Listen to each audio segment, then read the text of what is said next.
Commanders, and welcome to the Galactic Battle Season 9 Grand Finals. CAD versus CHN at 4 in the morning. It is 3:43. We were going to do like a pregame show, but you know what? It's just too early. I just thought I'd my little funk music, settle in, let everyone join the live stream, and get a grip on what's going on right now. So it's early in the morning, very early in the morning. What time is it in Hong Kong right now? Let's see. Time in HK. 7:45 in the evening, 8 p.m. in the evening in China, where they're going to be having the 80 versus 80 Galactic Battle Season 9 final. The most ridiculous grand final we've ever had. We're going to have arcs in the value of excess of $10 million. Entire fleets, not individual ships. 10 million versus 10 million. And every year, this number just keeps going up. Players aren't quitting.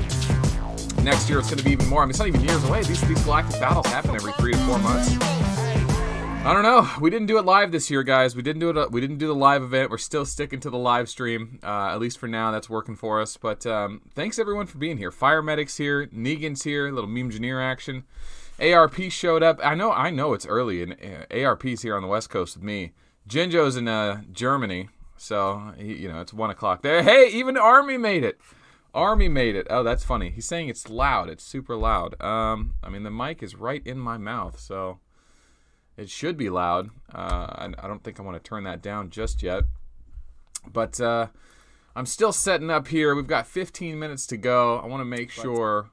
why is that not live? There we go. I want to make sure that all the sound settings are good. I want to make sure that chat's working. We were trying to do a co-streaming thing with Twitch. Streamlabs now allows for co-streaming. So let's see if we can't check Twitch out, see if that's working for us. And notifications. All that remains. Name of the game. Get away from my food. What? What just happened? Oh, I'm catching audio from Twitch.tv. Oh. Shut up. Okay. How do I see if my channel's live? Nah, I'm not live. Okay. Well, I don't know how this thing works, man. We'll figure all this out. Honestly, we're not really a Twitch community. That's not really what we want to do. All of our friends are on YouTube. So, until there's a better reason to go to Twitch, I've actually been thinking about that. I think it'd be fun to try a different game out. I mean, there's plenty of content still to do on Arc War, and I've been meaning to sit down and talk to you guys about how busy the program has been getting between Arcs, Pet My Arc, Tuesday Newsday, Replay of the Week, Meme Review.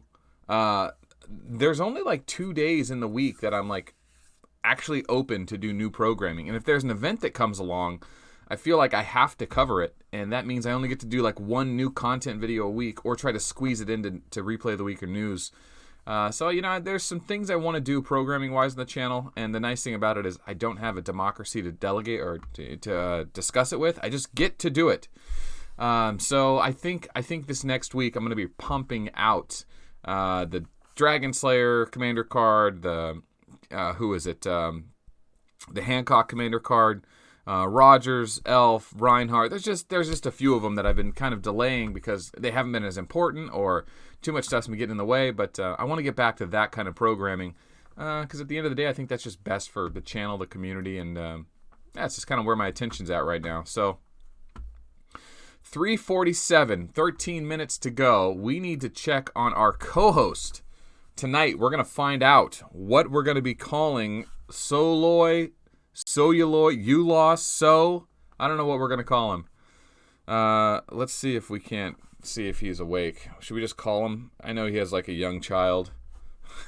Just call him at 3:48 in the morning. That's the problem with having me as your friend. I'll call you at 3:40 in the morning. Hey, what's up, man? Good morning! Good morning! You're on the live stream. We're doing the pregame show right now. We're getting it all set up. I'm on Discord, in Space Radio, waiting for you. Nice. I am getting it set up. I need to restart my PC, so give me 5 minutes. I'll be right back on. Okay, message me. I'm in Space Radio, so hit me up there. You got it. Cool. I'll be right there. All right, we have a co-host. How exciting. All right, guys, let's talk predictions going into this. Galactic Battle Season 9 is going to be a lot like Galactic Battle Season 8 in regards to pace. CAD came out and showed us that in the 4-hour format with the short base holdings, instead of holding the base for 2 hours, you hold it for 1 hour. Instead of holding the strongholds for 1 hour, you hold it for a half an hour. As far as the scouting towers, holding scouting towers gives you vision and points. Points really don't matter because it seems like if you go on the offensive, it forces your opponents to purge your ships out of their bases. And once you get to the 7-minute mark, you can actually just fill up the bases with weenies. And 10 seconds between attacks, you can actually hold the base with just weenies without even winning for the last 7 minutes. So in reality, you only have to hold a base for 23 minutes or a stronghold for 23 minutes. Not very long at all.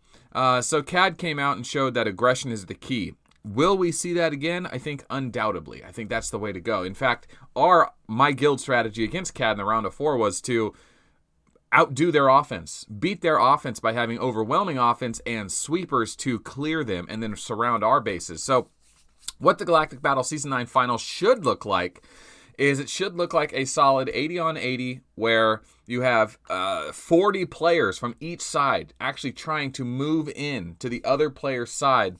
And the defending players are going to be trying to swarm around their stronghold. So as they get speed hit and popped, they're going to be trying to replace that spot by just marching their ship in so that their enemy can't get nearer. Remember, you have to be near the strongholds to get vision. Now, the scout towers can give you vision as well. So we'll see how that comes into play. They may ignore trying to get near them entirely. They may do a front row of anti-sweepers to make sure nobody comes through trying to warp ships around to jump the marches or jump the commanders out of bases and strongholds. Let their big players focus on one base at a time. If the big players are focused on hitting sweepers or focusing on defending themselves, it stops them from actually going on the offense and taking bases. So there is actually a lot of strategy in the modern galactic battle. I'm not going to say it's perfect. I'm just going to say it's getting better. It's a lot better than it used to be, and there's a lot more commanders than we ever used to have. So I'm very excited for that because now we're starting to see the rise of different commanders like Reinhardt, Hancock, Nekajiro. I mean, Nekajiro's kind of been around. I think Satalia has a role to play yet, but we're seeing 2 types of full metal builds.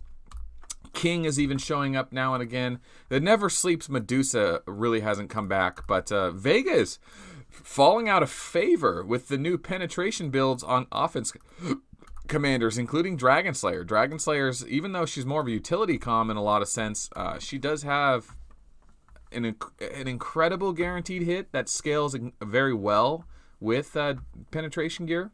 So yeah, I don't know. We'll see, guys. It could go quite well. Now, how are we doing? How are we doing on the stream itself? The sound looks good. Stream looks good. Chat looks good. Rizel's here. What's going on, Rizel? Negan's talking about not winning meme review. It's because he keeps talking about Kid. That's why. Everything wrecks infantry except for strength and weakened. Honestly, that's like the one thing we got going for us. Penetration doesn't beat Sui. So, I was thinking, like, I've got this Gilly build, I got this penetration build. I'm thinking I should just go back to the Sui build and hope they don't have resistance weakened. But the easiest way to counter a Sui march is just awaken resistance weakened. So, Cool Runnings donated $2, man. Thanks for getting the super chat started. We are officially in the money, boys. We are in the money.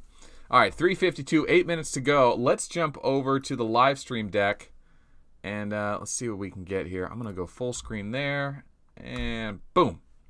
All right, so checking Galactic Battle. God, what if I was wrong? Yeah, 7 minutes. 7 minutes.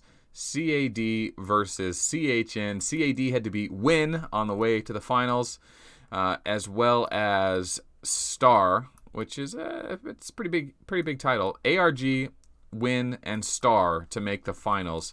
CHN had to beat NYC, huge, FBI, huge, and DOM. So NYC and FBI, 2 very storied guilds, as well as my guild, Win and Star, very storied guilds. The top 6 guilds here, pretty big deal, man. Pretty big deal. Michael Allen saying, do you miss your bullet at all, Melt? No. I do not miss bullet at all. I hated having to play that playstyle. It was very punishing to heal that many rangers all the time. And when they increase the point regeneration per minute and the ability to free heal troops, and just TB gonna show up with belt like that one meme, lol. Oh wow, my girl's talking to me. Oh, my sound's really low. No, I'm very happy to not play Bullet anymore. Thank God. I'm glad that Ghillie is a viable option for my spending bracket. And I don't know. I'm looking at the new Nekajiro build. I'd like to run a penetration build. That would be very nice. We'll see, though. We will see. My main concern is setting up or getting out of space radio. So, well. Soyaloy's here. Soyaloy, say hello. Hello. Hello. All right. We're going to need a sound check for the live stream. Depending on your volume, I might have to turn that up. And I want to get this out of the way, right out of the way. What are we going to call you tonight?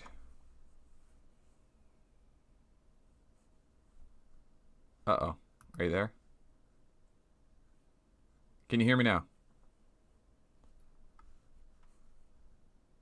Well, your sound was good. Let's see. Desktop audio. I know for sure I could turn up desktop audio. All right, so I can't hear you if you're talking. Resistance 928 says, TB gonna show up with the belt like the one meme. Oh, I forgot about that meme. That was a good meme. Okay, I'm gonna pull that up while we're on the live stream here. So, for those of you that don't know, last year we had a WWE Championship belt made for Galactic Battle Season 8 winner, which happened to be CAD. And their guild leader was the player named TB, which kind of goes by money signs. And a couple weeks ago on Meme Review, this was submitted. Arc of War guild members are talking about you. Go and say hello. So dumb, man. That's probably the dumbest meme that's ever won Meme Review. But it looks like So dropped out of Space Radio. He might be reloading his PC. I gotta adjust the sound settings here, make sure everything's good. How we doing on the timer? 5 more minutes. Brabe's here. How's it going, Brabe? Brabe, former ZGL member, well, probably still ZGL member, happens to be in Win now with Splinter and Deranged and Clever, I think. They get all 4 of the ZGL guys. Genjo, I might use private Discord, but deep down, I want to be in the public Discord channel. I think there's something to be said about this community live stream finals is done in a community Discord. People can go into the Discord and see me and So here chatting away. Kind of like when you go to like the Super Bowl and you're in the stands and you look down and you see John Madden and all the other talking heads right there on the TV studio. I always thought that was a cool idea. Anyway, So's back. So let's do a mic check. How you doing? Yep, I'm here. I'm good. How do I sound? You sound, I hear you. I just don't know if the rest of the world can hear you. Is there any way we can turn that microphone up? Let me see what I can do. And I think you want to keep it a fist away from your mouth. So, At least. like my microphone is so close to my face. It looks like it's far away, but in reality, it's right here, boys. It's right here. Right there. Right, oh, there. All right. Is that better? Oh, that's fantastic. Yeah, that sounds real good. Well, there we go. Ooh. Just a little bit of tweaking. Okay, so what are we going to call you? Oh, that's a good question. It's always a question I get.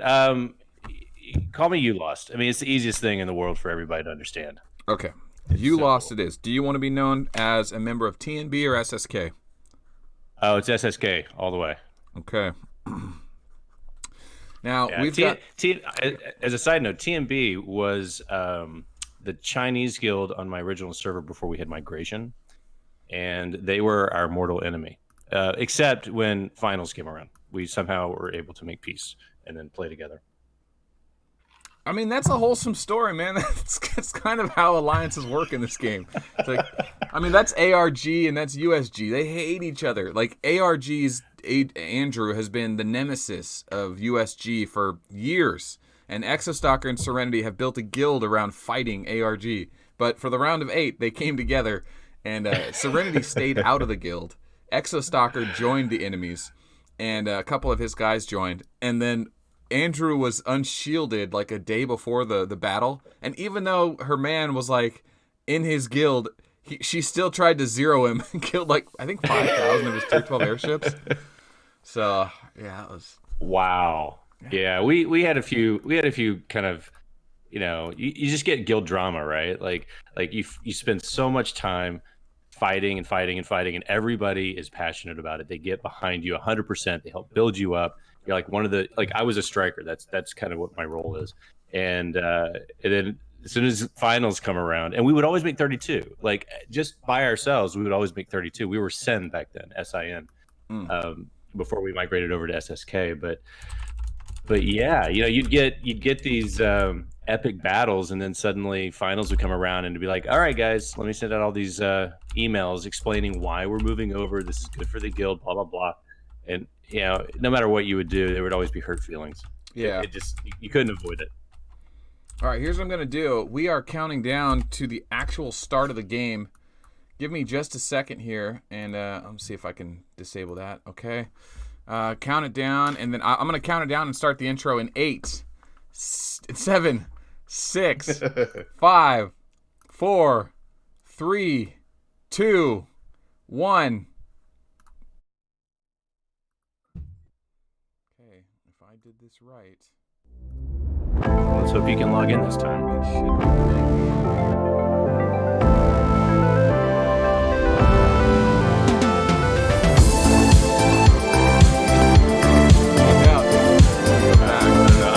I'm in the game, and they are both CAD and CHN are both coming into the game.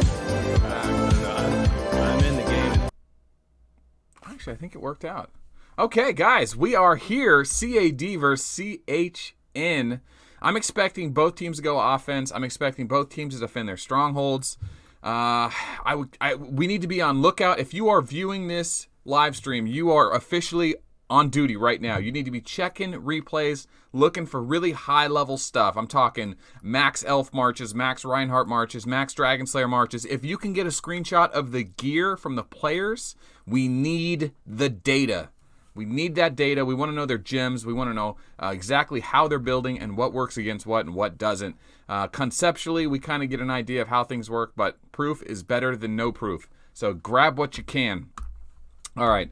Cool Running saying a super cool intro, Mel. Thank you very much. I worked on that intro for 2 weeks. Okay, so you lost predictions. Yeah, CAD's coming out strong. I mean, they are obviously the aggressor here. They're taking over all the line of sight forts. They're stacking up heavy. CHN seems to be playing a little bit more slowly, just from the get-go.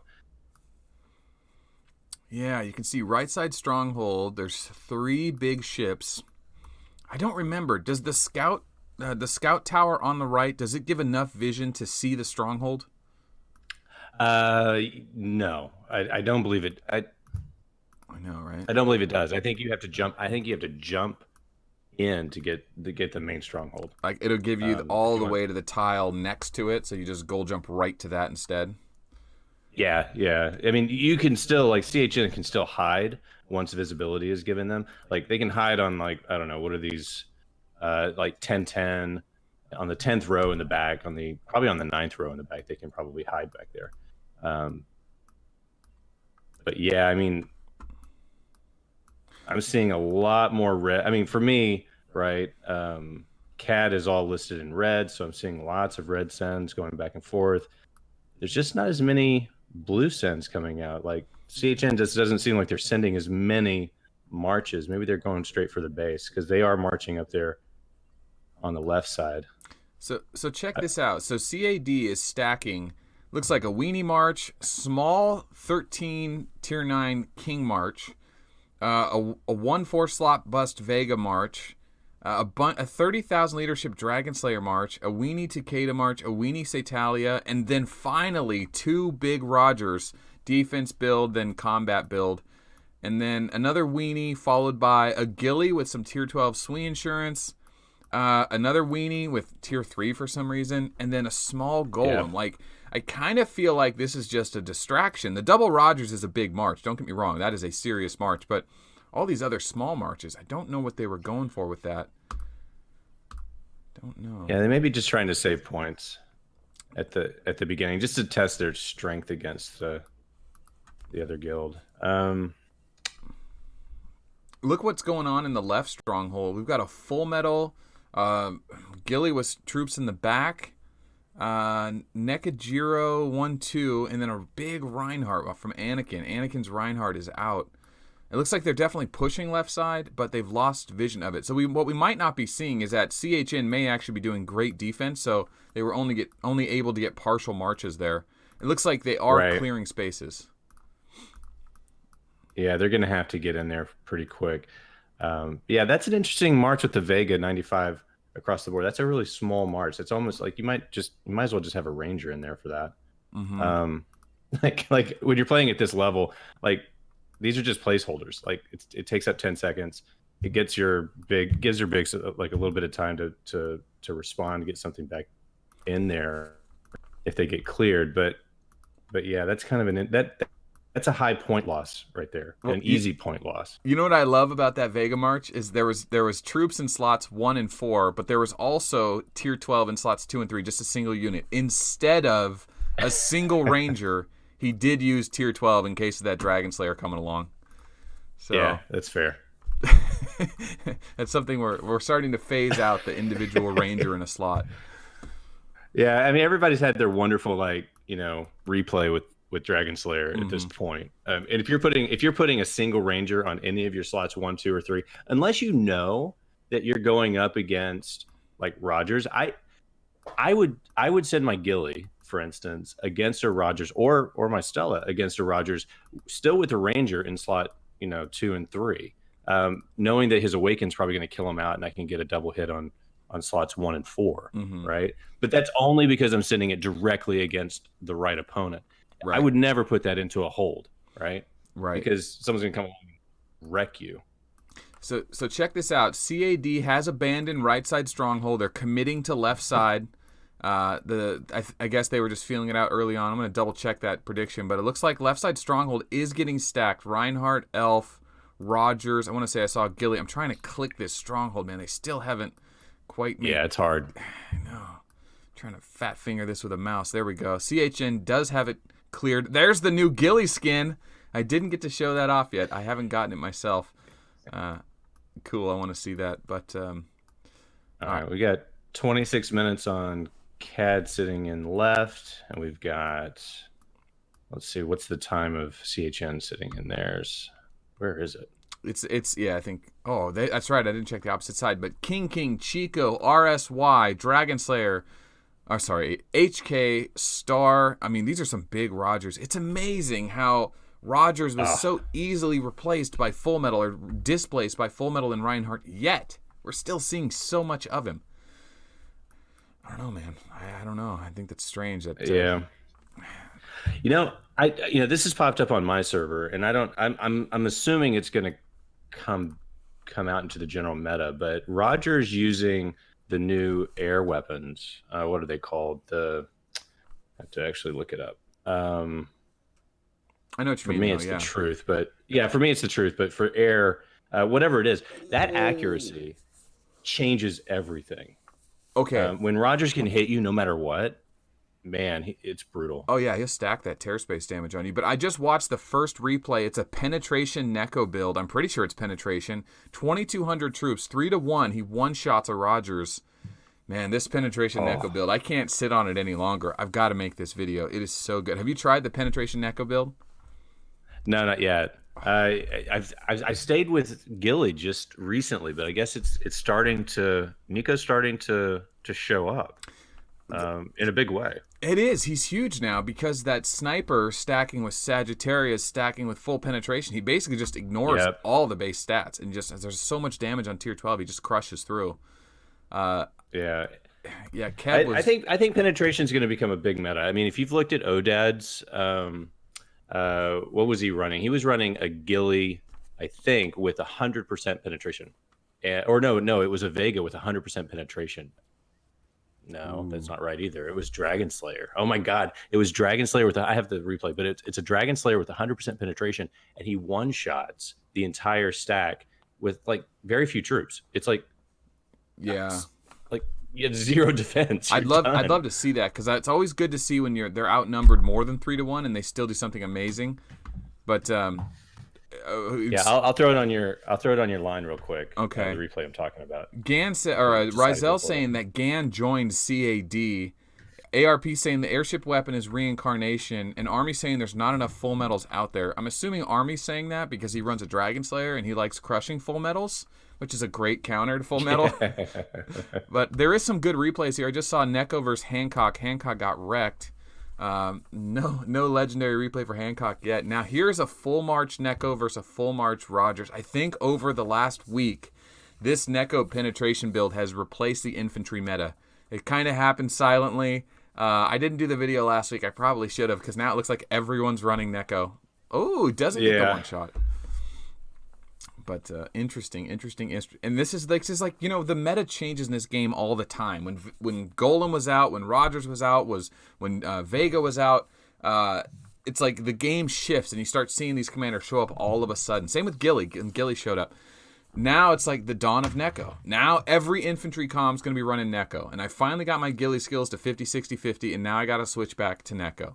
And it's no surprise, Ridiculous Badger's been on the Neko train for a long time, With penetration gear, I think it's over the top now. You kind of can't ignore it anymore. Yeah, I think you're still going to run into the problems with Nico running against other infantry comms. He's got a 40% hit opportunity, but like Gilly's still going to crush him. Yeah, because she's got, not only does she have her 40%, but I can fire all my gems. I've got all 4 stacks, so I get 3 different guaranteed hits against his 1 opportunity to hit. And I'm not exactly stacking HP or defense. I've got a glass cannon build, so it's not, he's not taking away a lot from me. When he does trigger. Yeah, it's all a matter of who lands the first hits with infantry, and if you have more guaranteed hit, odds are you're going to win. It's definitely true. Yeah. All right. I'm Jinjo saying, I don't get why you would run Neko instead of Neko, since they do the same thing, especially with penetration. He's saying, I don't get why you would run penetration with Neko. The fact is that Neko's sniper skill only ignores up to 60% HP and defense, but at 100% penetration, something special happens in the math. I don't know how to quantify it, but I know that all of a sudden you start ignoring entire sets of base stats, so your damage becomes like almost pure, and you get ridiculous penetration through their base stats. But it is quite wild. I'll show that in the video. And that might be a build I might try with my Gilly, because if it really is about the penetration hitting 100%, then there's no reason Nico is special in this regard, right? Like anybody should be able to do it. With the Odad replay I'm about to send you, it works the same for him on Dragon Slayer. So I don't know. I mean, we just might have, they might have provided us enough equipment to just sidestep defense completely. Well, that's the other thing, right? Is like, that was my argument. Is like, why, if you're using 100% penetration, you shouldn't be using skills that ignore stats. You're getting that from penetration. You're already paying that cost. So you either use a skill that ignores stats and then use weapons that increase your damage, right? That's the balance. Or you have a skill that raises your attack and you use weapons that lower or ignore stats, like Golem, right? Golem with penetration makes sense. Dragon Slayer with penetration makes sense. But Gilly and Neko should be using Titans, which was like, okay, we know that those builds are okay. They work, they're viable. But this Neko penetration build seems to just be broken in a way we didn't see coming. So, like I say, there's always need to be more research. I'd love to see the math behind it. I'm sure someone on the Theory Crafters think tank has figured it out. I'm sure Krylar might know, but yeah, and we seriously, what we might be finding is that the equipment stack itself is just fundamentally better than the skill trigger, right? And if that's true, then now everyone can take advantage of that equipment build. I just hate the idea of running an infantry comm with an airship penetration helmet. I think that's ridiculous. Yeah. Oh, wait, hold on. We got our first King versus Vega replay. This is great. Okay, King versus Vega. I expect Vega to absolutely dominate this matchup. Why did King share it? It's a half march. There is a little SWE insurance in the back, but okay, so there is King penetration build with the new tier 12 just killed. Guaranteed hit. Yeah, so watch. Vega's going to go with the dodge. Now here comes King. Vega's hitting him pretty good, even with 120 troops. All right, Mind's Eye misses. Here comes the damage. Boom. And, oh my God, yeah. dude. He's killing 90% with like See? less than a half a march, a half a leadership. Oh my God. Yeah, this is the thing about penetration. They finally got it to 100%. So now it's going to start wrecking. Wow, man. Wow. I love the Virgo. And that's what I mean. It's not necessarily based on like Nico. Like Nico has a great skill and it's wonderful, but this is an equipment build that goes above and beyond what Nico can do by himself. Right. And then, so therefore all the cons are going to be able to take advantage of it. And then what's great about King is that his Mind's Eye skill, if your opponent dodges, you end up doing 400% or something like that damage back to them. And when you do that, you don't actually crit. So I don't know how I don't think he's even affected by crit wither. He might be. No, it doesn't matter. He might be. I don't know for sure. But then he uses penetration. Penetration goes through on the skill, but crit wither doesn't. I don't know about that. I got to double check that. Let me. Yeah, I mean, we need to do a lot of math testing, obviously. Yeah, but we know it's working. We're seeing more and more Kings in peak contests, and we just saw a replay where he dominated Vega. King beat Vega with half the leadership. What are we okay. So watching? here's that replay I just sent you. It's like 30 seconds. You might want to pull it up. Okay, I've got destroyed. CAD is still holding left side stronghold. Rogers, Stella. I want to see the Stella penetration build, or is that a tank build? That might be the tank build. Versus and a Dragon Slayer 1-2-3 march. Okay, so that's left side. That's CAD on the defense. I'm sorry. Yeah, on the defense. CAD on the offense in CHN's left side. 17 minutes to go. CAD definitely has the advantage going into the last 17 minutes here. Like I said, at 7 minutes, they can hold it with just weenies. So I don't know how many fights they've lost. You can be locked out if you lose too many. CHN is ignoring. CAD is ignoring bottom right stronghold. All the action is on bottom left stronghold. If CHN cannot hold that base, CAD will effectively take first blood, and typically the first to get a stronghold wins the game. Without, I don't know what the success on taking a stronghold and winning the matches, but I'm guessing it's over 90%. You know what's weird about this is that CAD has actually got the point lead too. They're just barely above. They've got 20.9 billion, and CHN has 19.36. So not only does CAD have not only on the offensive, but they're also winning the point lead. Yeah, that's the second nail in the coffin. If you had to call it early, would you say CAD has this? All right. Would you? Can you hear me?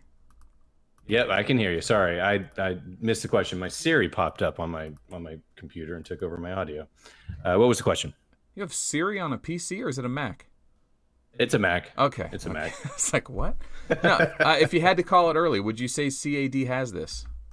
Yeah, CAD is my favorite pick at the moment. It is so hard, and I've been in a situation in a final where it was just me. I was the strongest comm in the game, and I was trying to clear out a fort all by myself. The 30-minute counter is such a game changer now that you can't trip them on 60 losses very easily. I mean, it's just almost impossible. With 17 minutes, I don't think they can do it. That's my guess. I'm going to go all in on it. Sure. I'm going to say CAD is going to take that fort. So yeah, no doubt. And when I interviewed TB after he won, I said to him, what were the strategies going in? How did you guys organize it? And when he started telling me the things that the English players and the Chinese players had come up with strategy-wise to win the Galactic Battle, it put a whole new, like a fourth dimension to the Galactic Battle in the idea that you have 40 ships that are just like meat walls that constantly, their job is like, hey, watch the spaces around the stronghold. Keep an eye out. And then you'll be in a group where someone's telling you, all right, swarm the right, swarm the right, swarm the... They have all these strategies to make sure that they don't lose their bases, that 80% of my players in our guild in season 7, season 8, they're like, hey, I'm not a big boss. I just sit around and wait for the action to come through in replays. But yeah, they have a whole Can I tell level. you how serious? Yeah, can I tell you how seriously the Chinese play this game? Sure. When we were joining forces with TNB, they have maps. They have the equivalent of PowerPoint presentations. They have they have teams and squads that they have assigned roles. They have a hierarchy of leadership where they talk to each other. Like you're responsible for this little part of the game, and you're responsible for this other part of the game. And so, I mean, they're like so coordinated, and they have a battle plan that is unfolding. And this was back when it was 12 hours, right? Or 8 hours or whatever it was before they condensed it. And it's no different now, except you just have this rush at the very beginning. I've petitioned the devs. I mean, I sent them a note after the last couple of, and they responded nicely, but after the last couple of GBs where we couldn't log in, like you guys were locked out, right? They need to put a gate at the beginning, like a 5-minute. Everyone can log in within the 5-minute window. Everyone can get set. No one can send anything. And then when the 5 minutes runs out, when everyone is set up, go.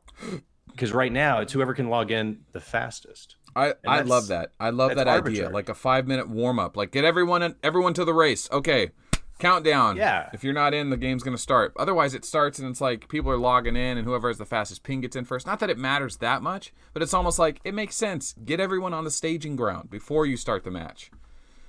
But, yeah, I'd almost say it's the entire game, because when I log in very quickly. I'm the first one in the game. I jump over to the other side. I place a heavy comm inside, and I wait for someone to garrison me. And most of my guildies are still coming in, and they're like, "How are you over on the other side already?" I'm like, "I gold jump." But like that is like, if you're the one who throws the first punch in this particular format of the game, you have a significant advantage, and they're always going to be on their heels from that point forward. Yeah, and just to get caught up real quick, 12 minutes left side Stronghold. Rogers, Gilly, Full Metal Gilly, Reinhardt.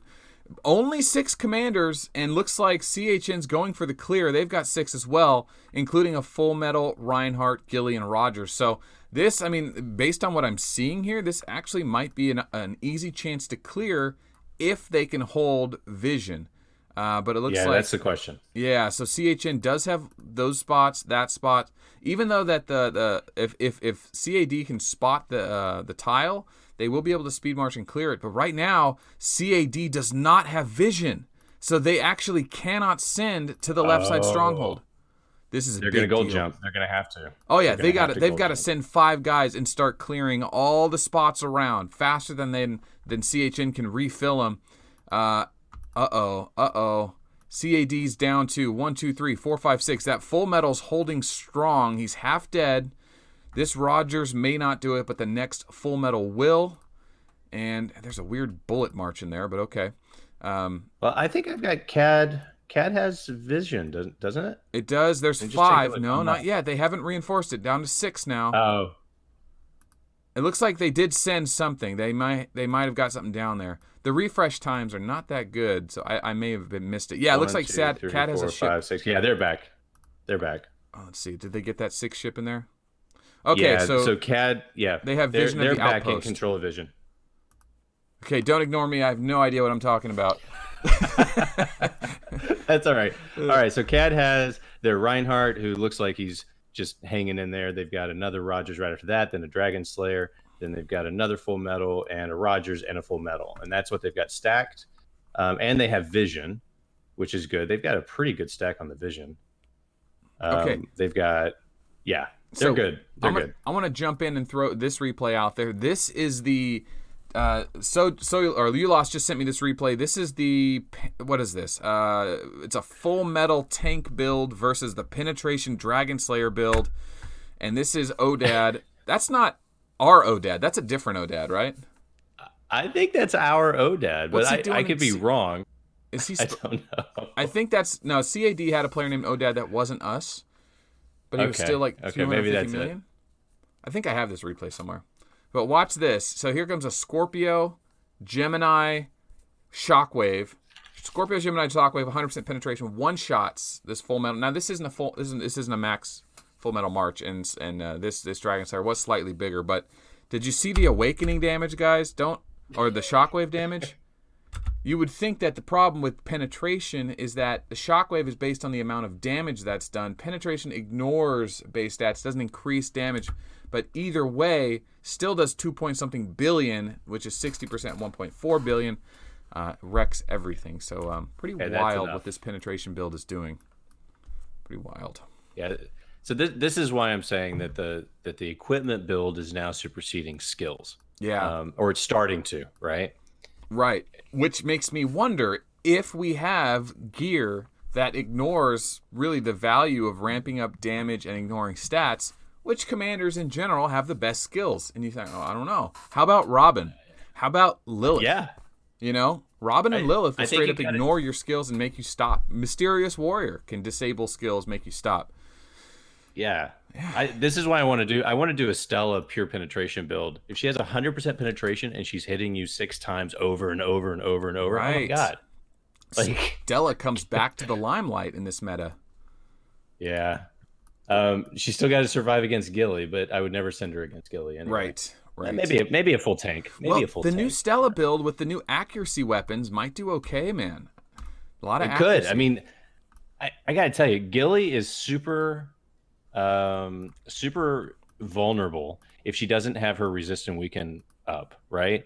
Because anyone can come in and just sweep the crap out of her. So you have to run resistance weaken 90% of the time, especially if you're on server. It's not as important on GB, but then if you're going to switch over to dodge, now it doesn't matter. Someone can set a full metal with just a very small suite and you're screwed, right?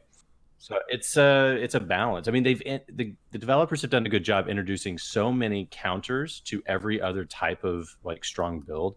Now we're starting to see some really interesting rock paper scissors play that didn't exist a while back. It's starting to now, though. Yeah, there really is. There is an actual true counter to everything. Nothing just dominates everything anymore. I mean, Vega back in the day, Golem and Vega both were like kind of like unstoppable. Yep. But now there's an option. Now I want to point out we have Gan showing up in what replay is this? I don't know. He's about 10 down, 15 down. Let's see what Gan brought to the Galactic Battle. Looks like it's a Rogers versus Rogers replay. Boo. Boo. Yeah, Monkey Force saying London's Fog's gonna love the return of Stella. I mean, yeah. I would like the return of Stella. I have a high level Stella that I just kind of sat back on and just kind of put her in the leadership bay. I'd love to get my Stella back out if that penetration build works. But I just don't love the idea of running an airship weapon on infantry. Like that's how broken infantry is, that we're wearing other gear. Ay. Yeah, 66 is also a member of CAD. Is that true? I thought he was on CHN. I don't know. Did you see him? You lost? Did you see 66? Yeah, I thought I did, but it's so hard to find him. I'm actually trying to catch up to your live broadcast here. I got pulled out so I can see what you're saying. There we go. All right. There we go. All right, let's check times.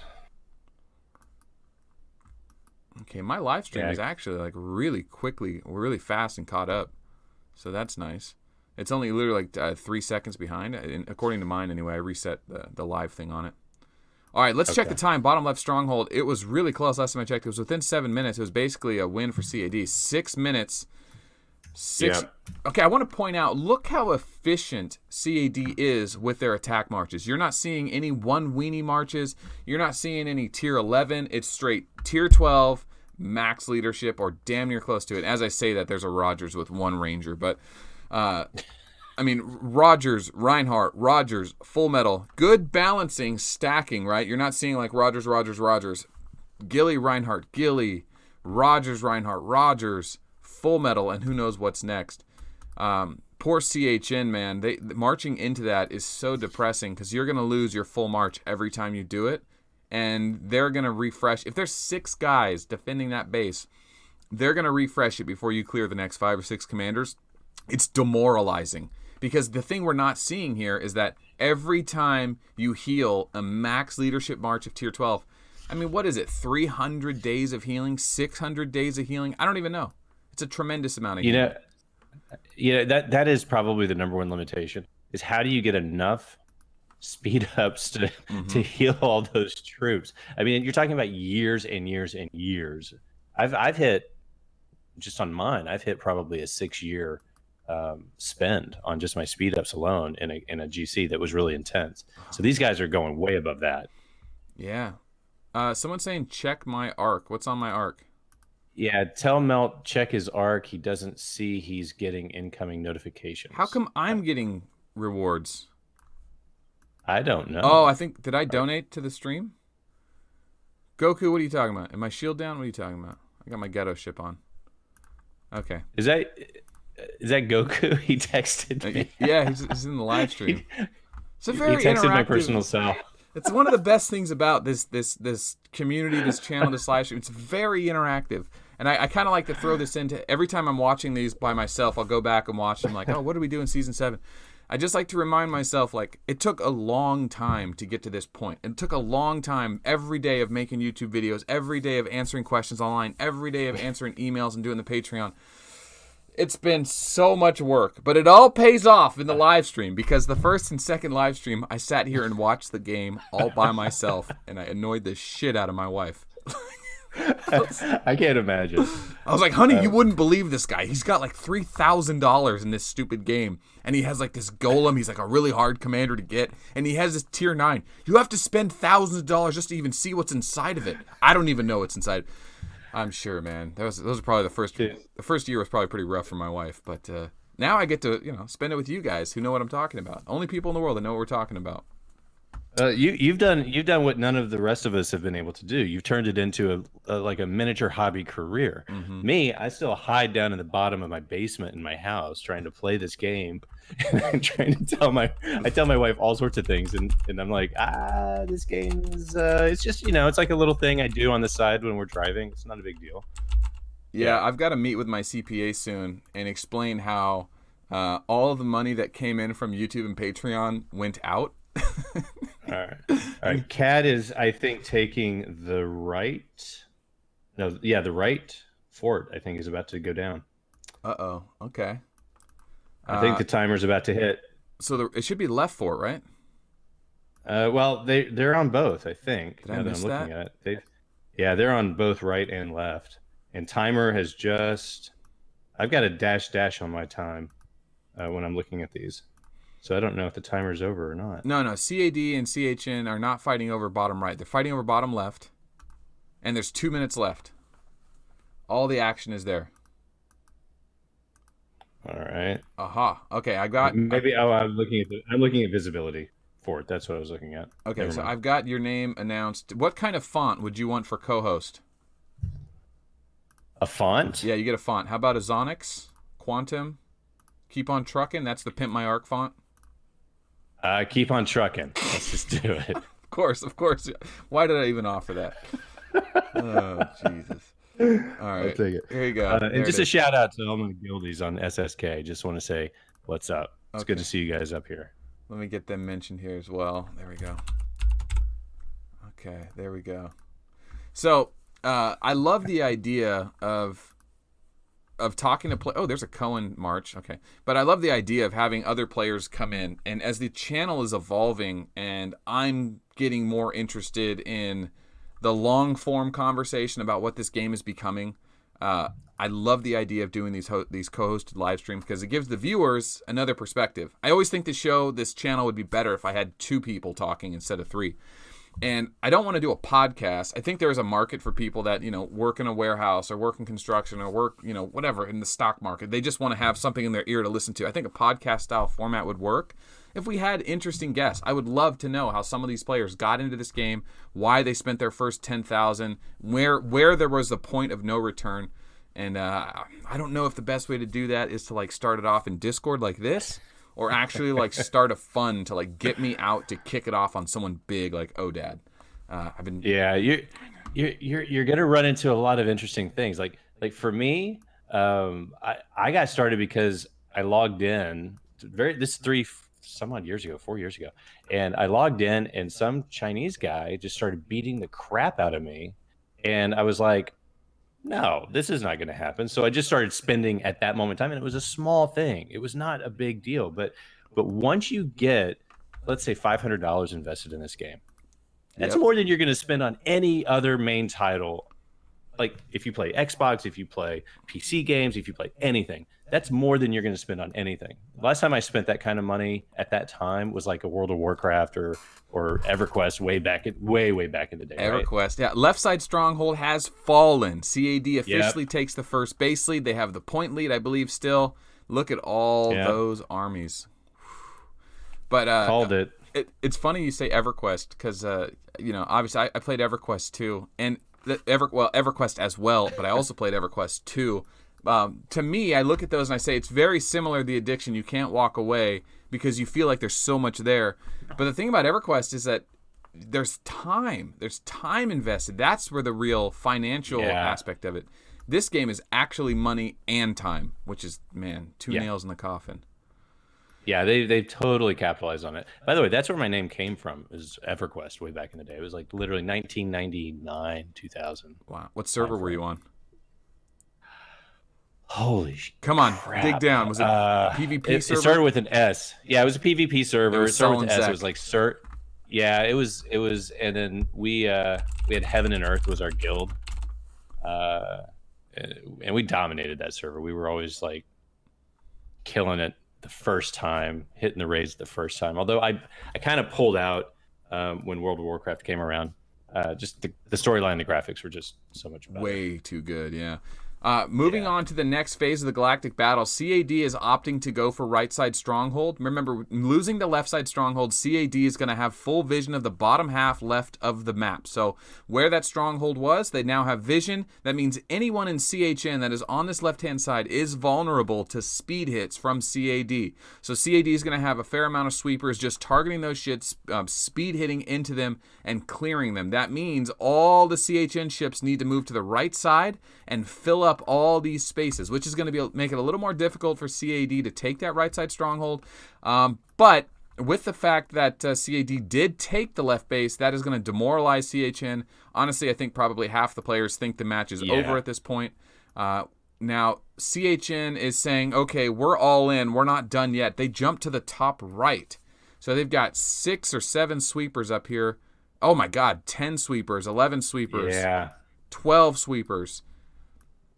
13, trying to clear as many CAD from the map as possible, hoping they quit and come back in 30 minutes. I doubt that's going to happen unless the pressure gets too wild. But what this means is can CAD hold CHN off? I think so. It looks like. I think so too. Yeah, it looks like. I think so too. I mean, this is CHN suddenly becoming aggressive, right? This is what we should have seen at the beginning. Right. This is they should have come out swinging like this, not after they lost their fort. Right. It's like uncharacteristic. Like it's almost like leadership was just like taken over in the last 2 minutes. Someone said, hey, we need to stop and quit playing their game. They're beating us at it. Let's play their game and just let the dice fall.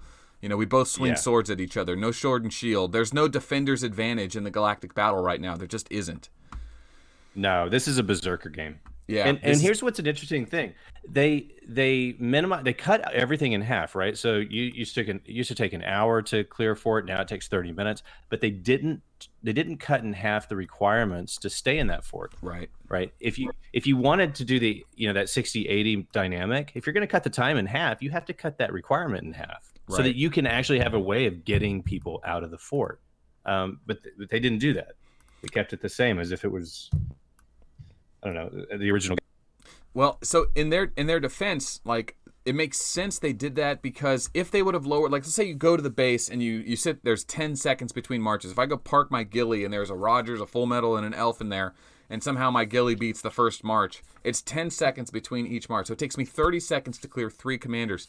That's really what slows down this game, this Stronghold battle. If the time between battles went from 10 seconds to 2 seconds, then one massive commander can go through and just clear really quick. But because there's a 10-second gap, 6 commanders take 60 seconds. It's very easy to refill a base. And it doesn't matter if there's 100 armies in that base when the timer ends. If your team has the base when the timer ends, it's yours. So, yeah, but I think they should change it to 30-40, right? Like cut the requirement to lock someone out. I mean, and I hate this lockout dynamic. Let's not mince words. I hate it because we've been locked out when we're just so close. We just went through a server battle where we got locked out at the 15-minute mark. It was just, it's so frustrating. So what Ulos is saying is that if for those of you that don't know, on the base themselves, if you fail 60 out of 75, I actually can't even click on any of these bases. It's too laggy. Yeah, it's 60 out of 80. 60 out of 80. So if you have 80 battles and you lose 20 of them, you will actually be locked out for 15 minutes. Your guild cannot attack the enemy's base. You can lose as a defender as many times as you like, but as an attacker, you have to succeed. Now, it doesn't actually tell us what CAD's success rate here is if you click on it, but there is 24 minutes left, and CHN is pushing in with a Rogers, Vega, Rogers, Full Metal against Rogers, Gilly, Rogers. Man, I keep calling out the commanders because I want it for reference. Like, we have seen a very cool King replay today. That was awesome. Did we see a good Dragon set? We definitely saw a Nekajiro replay. King and Nekajiro definitely made it to Galactic Battle Season 9 meta. Good for them. They're going to get a commander card. But Rogers, he's still the king, baby. Every other commander's Rogers. You know, it would be a nice little optimization on these replays on the side if they would put the icon of the commanders that were playing in that battle. Right? So like watches 3, like the first battle has like CHN and I can't pronounce the name, and it's got CAD and it's RSY, whatever. But at the bottom, if they would just say Rogers versus Stella, right? Like just have those like two little graphics, and we would be able to go through and find the replays that we like. And it wouldn't be hard for them. That would be so good. Yeah, what he's saying is like on this left side here, if instead of saying the player's name and the enemy's name, if it said player and their commander and then player and their commander, just a little bit there. It could just say Rogers Elf, Yeah. It doesn't have to say tier 12 because, armies vary, but... It can just be the picture of the commander, the little graphic. Perfect. Yeah, just the picture of the commander would be just fine. TFS0803 made it to the live stream. Congratulations. Who else did I miss? Psycho I Am is here. Welcome to the live stream, man. Good to see you. Misko's here. And is there any replays? Guys in the chat, remember, main directive, find replays for commander card videos so that we can define the meta. It may seem ridiculous now. You might say, well, everyone knows Gilly is good. It's like, well, guess what? Now Nekajiro's better. We have proof. The penetration build on Neko can deal 300% more damage than he should. In a fair fight, Gilly can beat Rogers sometimes if she gets lucky, but Nekajiro can do it with 1/3 the size more effectively more often, and we need the replays to prove it. That was not the case last season because of this new gear. So we need to document it. We need those replays. Save them. Send them to me online. I will upload them to YouTube, put them in the reference queue. I have a whole playlist of just, 50 videos that are proof and reference. So I need them. Anyway, yeah. I'm going to go look through replays now, see if I can find something. At this point in the game, guys, CAD has pretty much got a stranglehold on CHN's right side stronghold. I don't know if they're going for the base. Did you check the main base yet, Ulos? See if they're going for that too? I'm trying to find it. There's so many arcs sitting on top of everything. There it is. Yeah, CAD's in there. They're stacked. They've got a Max Vega, a Max Gilly, another Max Gilly. They've got 3 stacked Max Gillies, and then they have like a half Max Dragon Slayer, and then a tiny Dragon Slayer. So they're doing all right. I would imagine a bunch of Rogers are going to get stacked in there as soon as. Oh well, okay. CHN has Stella. Here's a Stella that's like trying to knock shit out. I mean, sorry. Hey, this is a Christian family channel. I know. I promised I would do that. I did. That was kind of a joke that ended up becoming a thing because it works out. Like, yeah. Well, it's so annoying when YouTube emails you and go, "Oh, your content's not appropriate for most audiences." I'm like, all right, because I said but. Okay, not actually. Do they really? Well, yeah, you get an email that warns you, and it's like don't worry, your channel's not flagged, but we're not monetizing it. And it's like, well, okay, whatever. Or like if you do if you do copyright stuff, like let's say I put a music song in here that I don't own. It's not that the revenue from the video goes to them that bothers me because there's no revenue from the video. It's that when I enable someone else's content in my videos or my stream, they will automatically monetize and they maximize the things you can monetize. Unskippable banner ads, cards that pop up for different types of content you might have watched yesterday. It's just annoying. So it's like, it's not about the money. It's about the fact that the videos become a nuisance to the viewer. I think 66 is Rogers, which I think he's got the strongest Rogers in the game at the moment. Is that he actually cleared all 3 of those ghillies? Wow. That's impressive. He's not he got hurt, but he didn't die. Yeah, I'd like to see that same Rogers against Nekajiro now. Exostalker saying hello. Too. Jinjo's saying, I got an email from YouTube to mark every video I have if they're appropriate for children. I got that same email about a month ago. YouTube went out and said, hey, you need to just tell us if your videos are appropriate for children.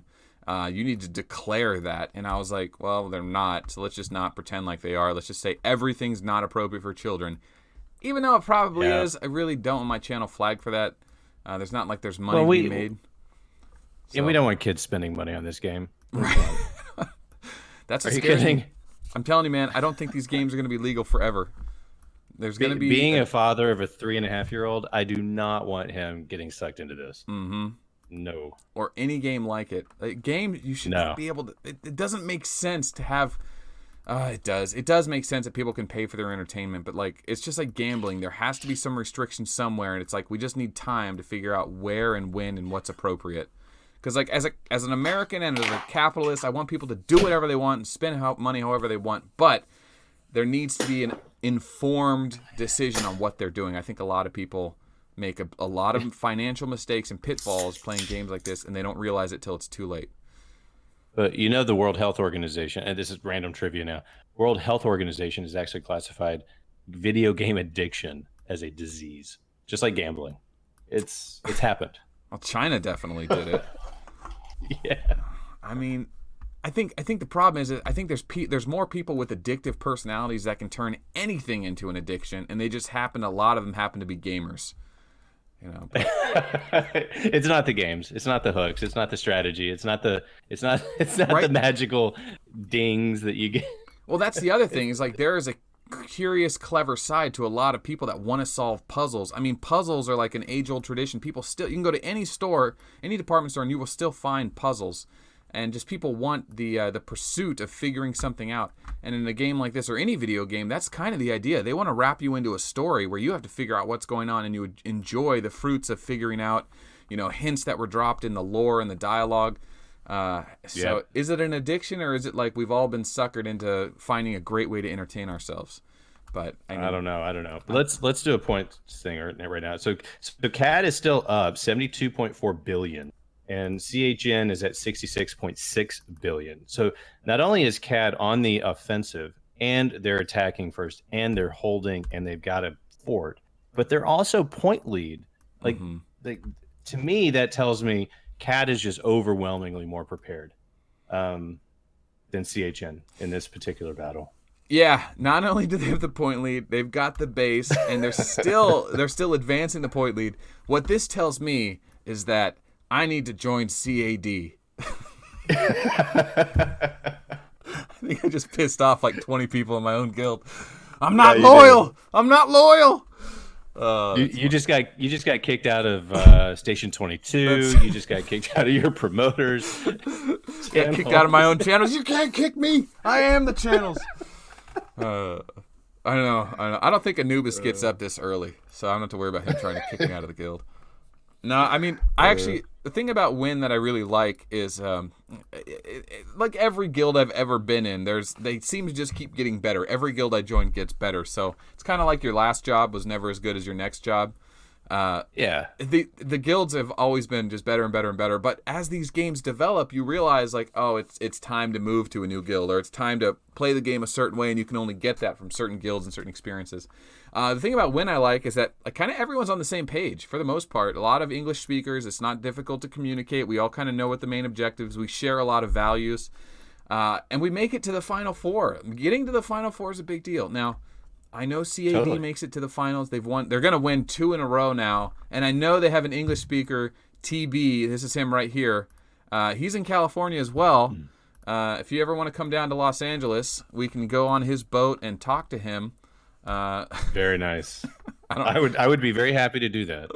I'm assuming he has a boat. Anyone that spends $200,000 on a video game better have a nice boat.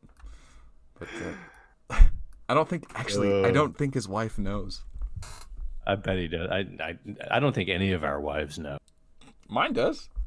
Can you? I joke about that. Well, how could she not? But you can actually probably spin it a little bit. You can be like, "Well, I'm making money on this. This pays for my game."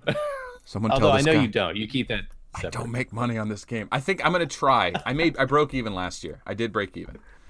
So okay. That worked out. But no, my thing about secrets, I hate secrets, man. I don't want to go into like a life lesson here, but like having secrets and carrying that weight around, I'm done with it. The truth is way more fun. Just be open with it.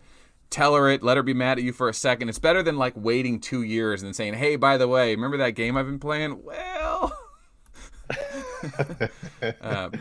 but yeah, no, I'm sure there's a lot of players that have spent a lot of money. And I've done a lot of interviews with Pimp My Arc and Arcs, and sometimes I'll ask the question. Sometimes I don't want to know.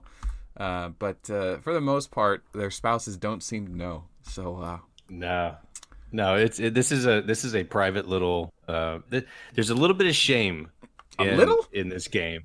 I think a little is a little understatement there, but there's a lot of shame. You never would tell your friends how much money you've spent. First, you got to explain what the game is, and that's a week.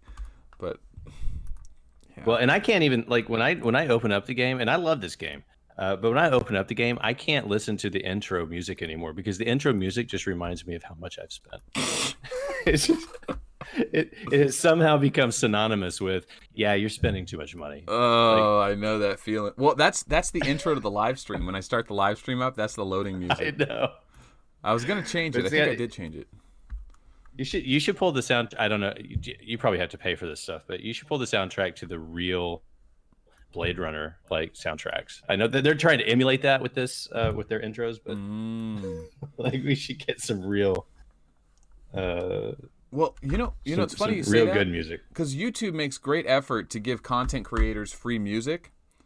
And they have a thing called YouTube Studio. And I'll show you that right here on the live stream while we wait, because I think we've got a little lull in the action. I'm still looking for more replays, guys. If I miss it, show me those replays. Who's sending me mail? Activity. Why am I getting activity rewards? Oh, I think that's I donated. weird. That's why. Okay, stop. I'm being a noob. Okay, so in the YouTube Studio... I don't want to let's see what I can show. What can I show? No personal information here. Yeah, okay. So in the YouTube Studio is a thing called Audio Library. You don't have to be a partner or content creator. Anyone can access this. And these are all audios, music, stuff that you can use for content creation, and you can monetize it. They're just given away.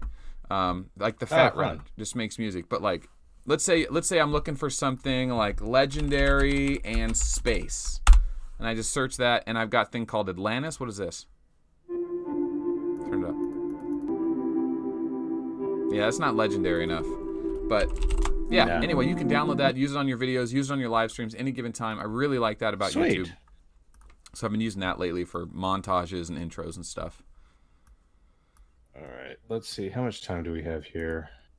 Time-wise, we've got 5 hours on the battle. How much time on the main Stronghold? CHN. That's what I'm looking for. I've got to find it. Okay, so there we go. CHN's base is 11 minutes. Okay, CHN's base is not under attack. CAD has opted for the right side Stronghold, which is easier, gives them full vision. At that point, CAD will have full vision of the map, and CHN's got to run. So this battle will be effectively over in 10 minutes. In fact, it could almost be over in 4 minutes if they just send weenies. But Rogers, Vega, Rogers, Full Metal, Rogers. Man, if Rogers isn't the king of Galactic Battle Season 9, who is? Yeah. I mean, there are new kids on the block. King, Neko, kind of Gilly, I guess, but Hancock. Are you surprised Hancock hasn't made a larger appearance? A little bit. I would have assumed at least one big spender would have come out swinging by maxing out a Hancock, but I guess I guess you have to have a lot of faith, right? Because once you transfer the leadership in, like you got to get it to S class, and that's I don't know. I mean, I'm getting mixed results. I know that we've got a couple of guys. Kilgore Wright is like really on top of this, but I see a lot of weaknesses in Hancock. There's a lot of counters for him, Mm-hmm. and while he's really great in certain situations, I haven't seen him. I don't know that he's going to become like a dominant main. Mm-hmm. I think he's going to be a utility main. Yeah. I mean, Hancock just falls victim to Elf, and I guess not necessarily Rogers, but Rogers can go immune against him and hit him with that tear space damage. It's not that good to counter Hancock, but it can. I think Hancock does good against the offense comms, but not like if they go hard on him. Like Dragon Slayer and Penetration build should one-shot Hancock an entire tier 12 march. She could wreck him. Yeah, and your glass cannon infantry build should do him as well. Right. I mean, they just blast through that shield in the first hit, and then after that, he doesn't really have a whole lot of stay power. He doesn't have a heal, right? He just has that one shield, and his whole thing. And my Gilly has 1,300 attack on her. So how many debuffs does it take to get me down to where I'm not going to do damage? It's a lot, right? She's going to hit you a lot harder than you're going to be able to take away her attack. Right. So, at higher levels, Hancock has a diminishing return. That's interesting. Yeah. I don't know if that's we'll true. see. I mean, someone's going to play it. So Army pointed out that Full Metal is the greater need, and it says something male. Male. What is that? Shrug male Army. What is that? But yeah, Full Metal is still a great counter to Rogers. Oh yeah. Yeah, I mean that's just a fact. CAD did actually get a hold of CHN is trying to get into CAD's base. It looks like they're finally going to get to it, and then CAD pops a Rogers in there. This Full Metal probably is going to clear that Rogers. No, that Rogers wrecked the Full Metal. Oh, see? Oh man. Is that? I would love to see the equipment on that and see if it's a penetrate or if it's if he's using the new accuracy gear. So one of the problems with Rogers versus Full Metal when we originally documented it in season 7 was that Rogers relies on Scorpio Gemini to get guaranteed hits to kill Full Metal. Otherwise, without those gems, the Tyrant Cometh was being debuffed by Steam Cannon. Now, not only does that fix, Rogers can hit with Tyrant Cometh, but Rogers knows he has to run Gemini and Scorpio to beat Full Metal, and even then Full Metal has the advantage. But with the 2 new airship weapons stacking accuracy and relying on tear space damage, he's actually doing really well against Full Metal. I'd like to see if there's a penetration build going on with that Rogers. I doubt it, right? It's probably just a lot of accuracy now, and he's not missing. Full Metal's not dodging like he's supposed to be. Yeah, I'm going to give you another. I'm going to send you another replay online that shows this exact build for Rogers, and you'll see my Gilly, which is pretty strong, actually gets off a good hit. I mean, she does what she's supposed to do, but it doesn't do the damage you would think. So I'll send it over to you just a second. Yeah, I've got a few of like Bingo's Full Metal screenshots and what he's been up to. So let's see what we got. I think CAD has moved to the offense so far that they almost have as many ships in the north as they do in the south. Wait, CHN did, excuse me. Okay, never mind.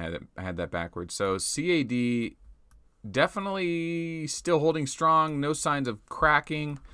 Right side Stronghold is at 15 minutes. Attacker queue is empty. CHN is holding CAD's right side Stronghold now, but I think CAD is abandoning it because they don't care. There's 15 minutes left on that one, and I think there's less than that on CHN Stronghold, so they don't even need to defend their own base. They have the advantage because they already have the timer going. If I could just get my cursor on it. Where is it? Oh, they're flying over it. Are they flying over it? Yeah, I hate this. That was actually a TNB tactic way back in the day. Yeah, like they would literally sketch. Yeah, if you remember. Yeah, TNB had this tactic where like they would surround their own base, and then they would have ships going left to right and diagonal so that your opponent couldn't click on the base that they had revealed. And that was fixed really quickly. That was one of the quickest things I ever saw fixed. All right, I just sent you that replay. You can just check out the equipment and the win-loss, but or you can do the replay.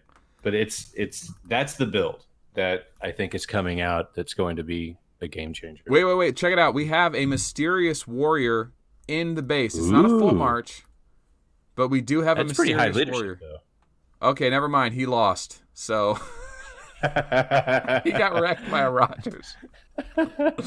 No surprise there. Oh, look at 66 brought his zombie elf out. What a cutie. There's the youthful Gilly. We need more commander skins. I think that's one of the things the game is not capitalizing on. That people are willing. I mean, I shouldn't say that we're literally having an event for a commander skin right now, but we should get more. You know, Dota, League of Legends, 3 years in, they had 3 times as many commander skins as they did commanders. We only have like a third of that. So yeah, I think I only pick up skins if I have no other thing that could improve my game. I mean, they're fun to collect, but like I'm always going to go for the weapon, or I'm always going to go for the equipment, or I'm always going to go for the mags before I go for a skin. Mm-hmm. I used to be like that, especially early on when I didn't have everything. But since I don't play walkers or airships, I mean, I'll actually do grab the walker and airship weapons. But lately, I've been noticing myself just like the chalice is available right now, or the ghillie skin, and I'm just like, give me the ghillie skin, man. That chalice, I'm never gonna do that build. The penetration, actually, the chalice. I think the problem with the chalice is that it's 4% per level. No, not per level, but it's like 0.4, right? 0.4. Like and then the airship helmet is 0.6, right? So it's like, even though it's more universally better, the chalice is, it won't get you that 100% like the airship helmet will.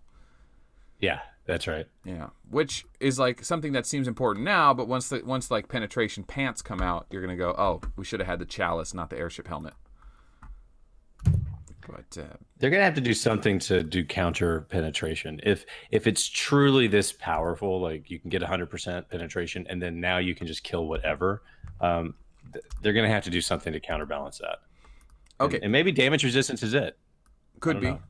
Yeah, I mean, they've got to keep finding ways to keep players spending and interested. But let's do a recap. We are 1 hour into the live stream. CAD has effectively gone on the offense as we expected, taken the left side base. CHN, of course, did try to fend it off. They could not. The Rogers and Gillies and Nekos overwhelmed them. CAD still on the offense, even though they have the vision of the left side, still on the offense, is going for the right side stronghold instead of the main base. CHN tried to answer by attacking CAD, doing the same strategy, but too little, too late. The CAD was able to effectively hold the left side. Now the right side is about to fall just a few minutes away. Once CAD takes the right side stronghold, they will have complete vision of the fog of war, and at that point, all the CHN members will be revealed to CAD, and they were going to start getting gold speed hit, effectively ending the match 2 to 3 minutes after this last base falls. Of course, they still have to take the base to win it all, but typically at that point, players just start quitting. 2 minutes left. You lost. This is going to be the fastest Galactic Battle finals we've ever had. This is awesome. Yeah, it's fun, but I still think there's a flaw in the way the game starts. It's based on who can get in fastest and who can get into it. You know what I mean? Like, who can get the timer started first. Mm-hmm. They need to figure out a way to either allow both sides to set up equally, like get all your players in before you start, like they do with the world event, right? Like, you can't start until everyone's loaded in. They need to do the same thing for this. Right, okay. Like the new world event, like a staging event. Well, I mean, it's one of those things where we need a player to start a rally and just get all the players messaging the devs. We need a staging ground. I've kind of stepped away from doing the personal army thing and asking people to attack support unless I know there's something that's urgent. Like, of all the things I deal with the developers, getting involved in like game-changing stuff, unless it's a bug, I'm done, man. I don't want to deal with them.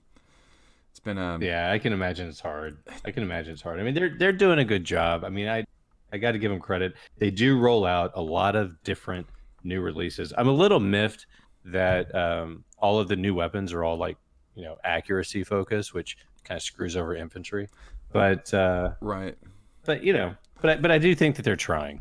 Right, and there's always new content coming out, so I'll give them credit for that. But like, it's like the weapons are in the defense meta is concerned, the Aegis Hall coming out, it's like there was a shift back to, like, when Tier 12 base came out, it was a shift to defense. Then Tier 12 Plus came out, and Titans came out, and all that. Well, Titans came out first. Then there was a shift back to offense. And then now there's all these new Tier 12 weapons that have accuracy for terror space damage, so shifting back to defense.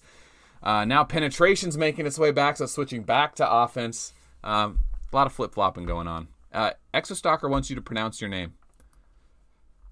All right, so if I'm pronouncing it, it's Celluloid. I think most people have said it that way, but And I go by So, like TSO. That's how I sign everything. But I also go by You Lost, so you can call me You Lost as well. Now, is this a name you chose for yourself, or did someone give you this name? I was playing EverQuest in '99, 2000, and some guy put up on eBay a character, a tune.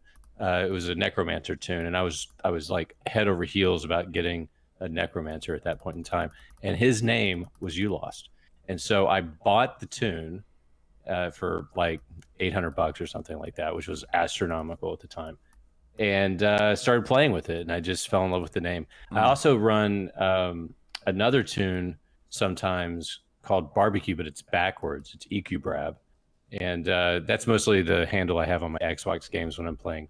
But that's just because I love barbecue. I'm from Texas. So.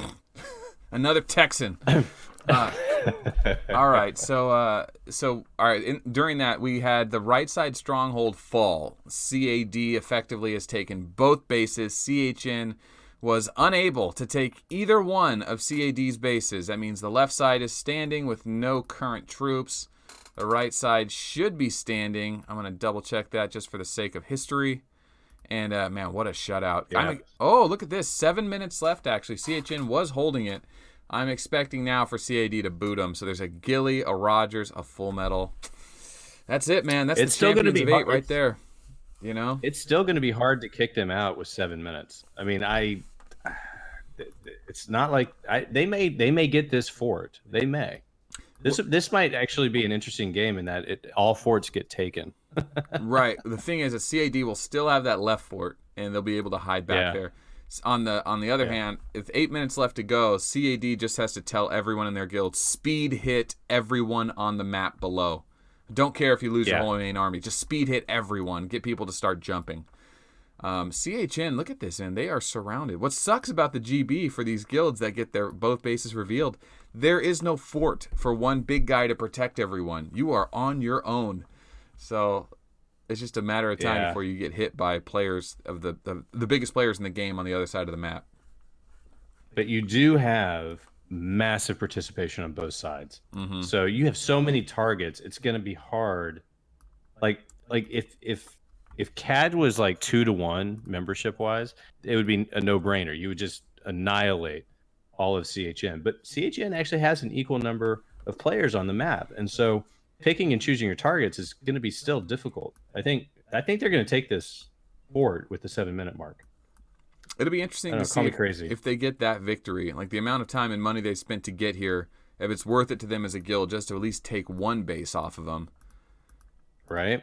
Yeah. So that's actually a really good question. What do you think? What are your thoughts on the rewards for GB now? I mean, we have so many ways of getting the same stuff. Like Spirit Stones are no longer really out of reach for the average player. You can farm them now. So, well, I mean, so the rewards for winning have always been, right, the 3rd or 4th stone or some fragments for that stone and a bit of gold here and there for everyone. It adds up for 80 players. Do they need to increase the rewards? I don't know, man. Yes, no.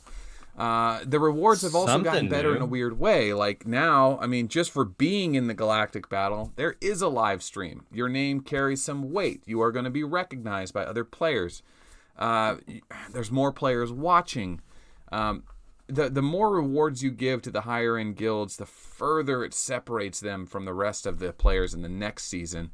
Not that it's so much that it's like breaking the game, but it's almost like you're playing the galactic battle to get the victory. So there needs to be an actual tangible gift. Last year, they sent out dog tags. Like, I don't know if they got wind that I sent the belt out to TB, like an actual physical champion's belt. But they actually sent out dog tags for everyone in the guild. I'm like, dog tags? That's like the cheapest thing ever. You know? But maybe this season they'll do something a little bigger. I mean, I don't know if you consider the amount of money this guild has spent just to get here, their fleet, it would make sense that Arc of War spent $100,000 on prizes. It sounds like a lot, but if they did that, the amount of publicity and press, I could make videos about it. Players would talk about it on their own social feeds. It would be a good investment back in marketing, but frankly, the way Chinese companies do marketing compared to the way Americans or Yeah. Europeans do community marketing is so much different. So we'll see Yeah. what they decide to do. Let's see. All right, yeah, so I think they're going to take this fort. CAD is using their strikers, so it's all ghillies, and now they've actually loaded up a few Rogers, but it's mostly ghillie. CHN has 5 Rogers wall, and then I a know. Nekajiro with old tier 12. That's a weird build. When should Nekajiro use old tier 12, if ever? Never. I know, right? I mean, he he's does have SWE insurance with that old tier 12 in case a small SWE march comes through, but you should be running Resistance Weekend. Yeah, but no one's running SWE in this. I can't imagine anyone's running SWE in a GB. I mean, because you just have everything needs to be targeted. Everything needs to be focused on the comm you're taking out, right? And Resistance Weekend, I would imagine, but like, is Rogers really going to run SWE against a bunch of like ghillies coming at him? No, right? So, right, Rogers know. no. Infantry and yeah, walkers. I mean walkers know they're going to be going against airships, so they can't run SWE. But infantry, maybe. There's not that much walkers going on, really. Walkers are pretty rare, even though they have so many choices.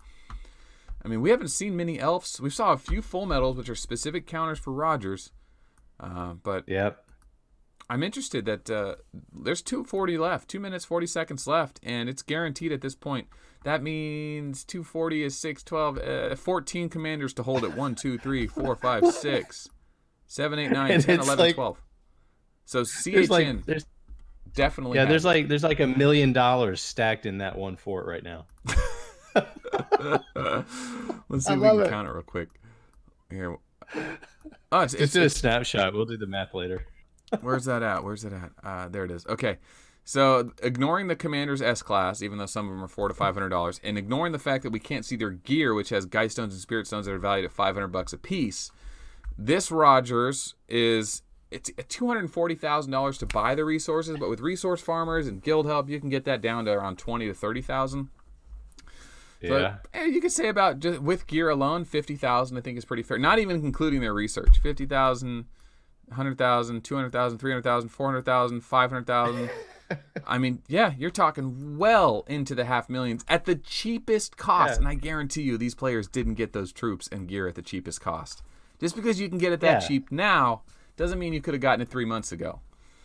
So I mean, this is like on the same level as like stock racing, right? Like the money that they put into cars, like for like racing. I mean, like this is the same level of expense going into this game. Yeah, the amount of spending that goes on in this game is belligerent. I mean, you see players in this game have ships that are more valuable than ships in real life. You go to a yacht party out in Long Beach or something. There are guys in this game that have more valuable ships than most of the guys out there at those yacht parties. I mean... Yeah, there are. I mean, it's crazy. It's wild, man. Absolutely wild. But congratulations to CHN getting the moral victory here. They were able to hold down the right side stronghold. Yeah, they've got 8 commanders left with 48 seconds. They are going to get 1 base. The question, though, is should I think they're going to go for the left. Should they keep going? I think they will. I think this is the final. Oh, no, I think they will. Yeah. But the question is, should? Is there any chance of clearing with 45 minutes left? I don't know, man. I don't know. Like, I want to see them try. But yeah, well, if this will be the first final where we might see all the forts knocked out, which means full visibility on the map for everybody, and then you have to go in and play that game. That'll be a completely different dynamic. I don't think I've seen that. I don't believe that's ever happened. And what ULOS is saying is that since CAD took out left and right stronghold, and now CHN taken the top right stronghold, 3/4 of the map is revealed for everyone, right? So, and 100% is revealed for CAD. If CHN was able to take the top right stronghold, they may be able to take the top left stronghold. But I will admit that CAD was distracted taking the second stronghold. They didn't have proper defense, and they may know, because of their strategy, that defending strongholds is not as good as attacking strongholds. So even if they could have defended it, they thought the better play either way is to take their second base as opposed to save our first base. So they're going for it. They have a Rogers in the left base now. Yeah, so the CAD left base is now under attack by CHN. I believe it's too little too late, and I think CAD will come to rise to the occasion and defend it, as I totally contradict myself saying that CAD would probably just go for the base.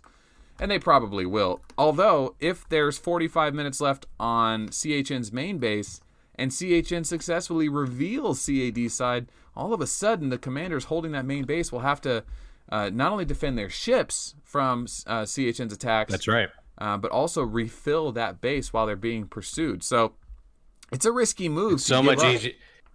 Yeah, it's so much easier to knock a ship off the map and pull the troops out of a fort than it is to try to clear the commander. Right. So that's and then most players under 300 million power only have one max leadership commander, and I think there's only a dozen, maybe 15 players on both teams that actually have multiple max leadership comms. So exactly, once your commander's out there, what you end up having to do is end up like forming a shell around all of your attacking players so they can attack and not have to worry about defending. All the players on the outskirts will have to be the shields. So let's see if CAD starts organizing for that. It looks like they do have a back row here. So it looks like they are forming that now. CAD, God, man. They're so look how good. Look how much CHN is over on the right side, just totally going after CAD's like armies in the back. That's just amazing. Yeah, they're really going for it. I appreciate this effort, and it makes you wonder. We haven't even talked about the cost of spending and healing going on this match right now. But in the past, when I was interviewing TB, I asked him, what's the most you've ever spent during a galactic battle just healing and playing the game? And I want to say he said it wasn't bad. It was only around 500. But I know players like 66 and Bingo have spent into the 5,000s healing during a galactic battle, which is crazy, but also I think is ridiculous. We shouldn't have players having to spend that kind of money just to use their troops and armies. But yeah, I don't know. Can you imagine if you just had to gold heal through this? I mean, I imagine most of them are, right? I mean, they're probably out of speed ups. They're definitely out of meta energy. Yeah. Dude, I don't know. I don't know. Speed ups are pretty easy to get, and level 22s can send it to other level 22s. And if you are a big time spender, you actually get a lot of speed ups during some events. No, do you think they're spending gold? Or do you think they're spending speed ups? I know they stack 20 years or so on these arcs before they go into these battles. So in that regard, it just depends on how fast they're getting hit. But here's my analysis so far. Here's what I think has happened. So CAD came out swinging, super aggressive, got into the forts first, got line of sight on the forts first, took out both sides of the forts, and I think psychologically they thought, we won this. And CHN was like, no, you didn't. We're still coming. And so there was like this brief little lull where CAD probably felt a little safe because they, everyone gives up once both your forts are done. You're too vulnerable. But CAD is kind of, or CHN's kind of turning this around a little bit. And I'm really curious to see how this goes. Well, this has become interesting suddenly. Yeah, I think you're right about that. The battle's still going on, still interesting. And to add to that point, CAD may have got complacent, not realizing what comes after losing that vision. Like now it's like, hey, you guys should have been a little more defensive. Now you've not only given up a bunch of vision of your base, you've inspired the entire guild to keep fighting. When your whole point was to demoralize them, you accidentally gave them half your map. And not only do you have to take their base to win it now, you have to defend your base. And there's not enough fog of war to hide all your ships, so players are going to be getting zeroed. Man, this is on both sides. Yeah, it's gonna be wild, man. And the players in this can't leave. They are stuck here. That's why the galactic battles right now 7, 8, 9 o'clock at China and Asian time, because they knew the majority of the players are Asian and they need to be able to access their phones. They can't be at work on a Friday. Actually, it's Saturday in China right now, but they work on Saturdays in China. Yeah. So they have to be all hands on deck. And look at this. CHN is barreling down the middle. CAD's line has fallen, and with this, I know. Oh no! Can CHN actually pull the upset here? Is it possible? Well, they've got to clear their own main fort. So, let's see. CAD has a nice little stack back here. I think they're going to go for. They got 41 minutes to go. And there's, CHN's sending some heavy hitters. So I don't know. It just depends on if they can clear that out. They're not going to be able to get rid of line, right? So CAD will always be able to send stuff in. The only way they can get them out is if they bounce around gold hit in the back, which will just remove people from the fort, as opposed to having. So they have to kind of do both, right? They have to send in a whole bunch of comms, and then they also have to be striking in their enemies. They have to send in behind their lines. So CHN has already cleared out a fourth of the top row, and they're moving towards the left now. I haven't been watching replays to see what's going on. It is interesting to see the Aegis halls. Seeing all these Rogers in play, it makes sense. You see these Aegis halls, and they're barreling through, man. They're still going, and you say to yourself, well, like, CAD can just hide out on the right-hand side. No, they can't. They cannot hide here. CHN can hit them here. How is this happening? There's lots of visibility. So much visibility. The surface area required to protect your ships for CAD is now just totally blown apart. By losing that second stronghold, CHN is effectively opened up the vulnerabilities of CAD. And look at this. CHN is just flooding CAD's side of the map. I think that's what happened. I think CHN says, hey, they're still able to hide. Everyone get your ship in that fog of war so they can't be, forcing CAD to pop around everywhere else. Look in the top left. This is all CHN. Yeah. And every single tile that they take over up here is a place that CAD can't get to anymore. Oh my God. This is insane. I've never seen, it's like a base swap. Yeah.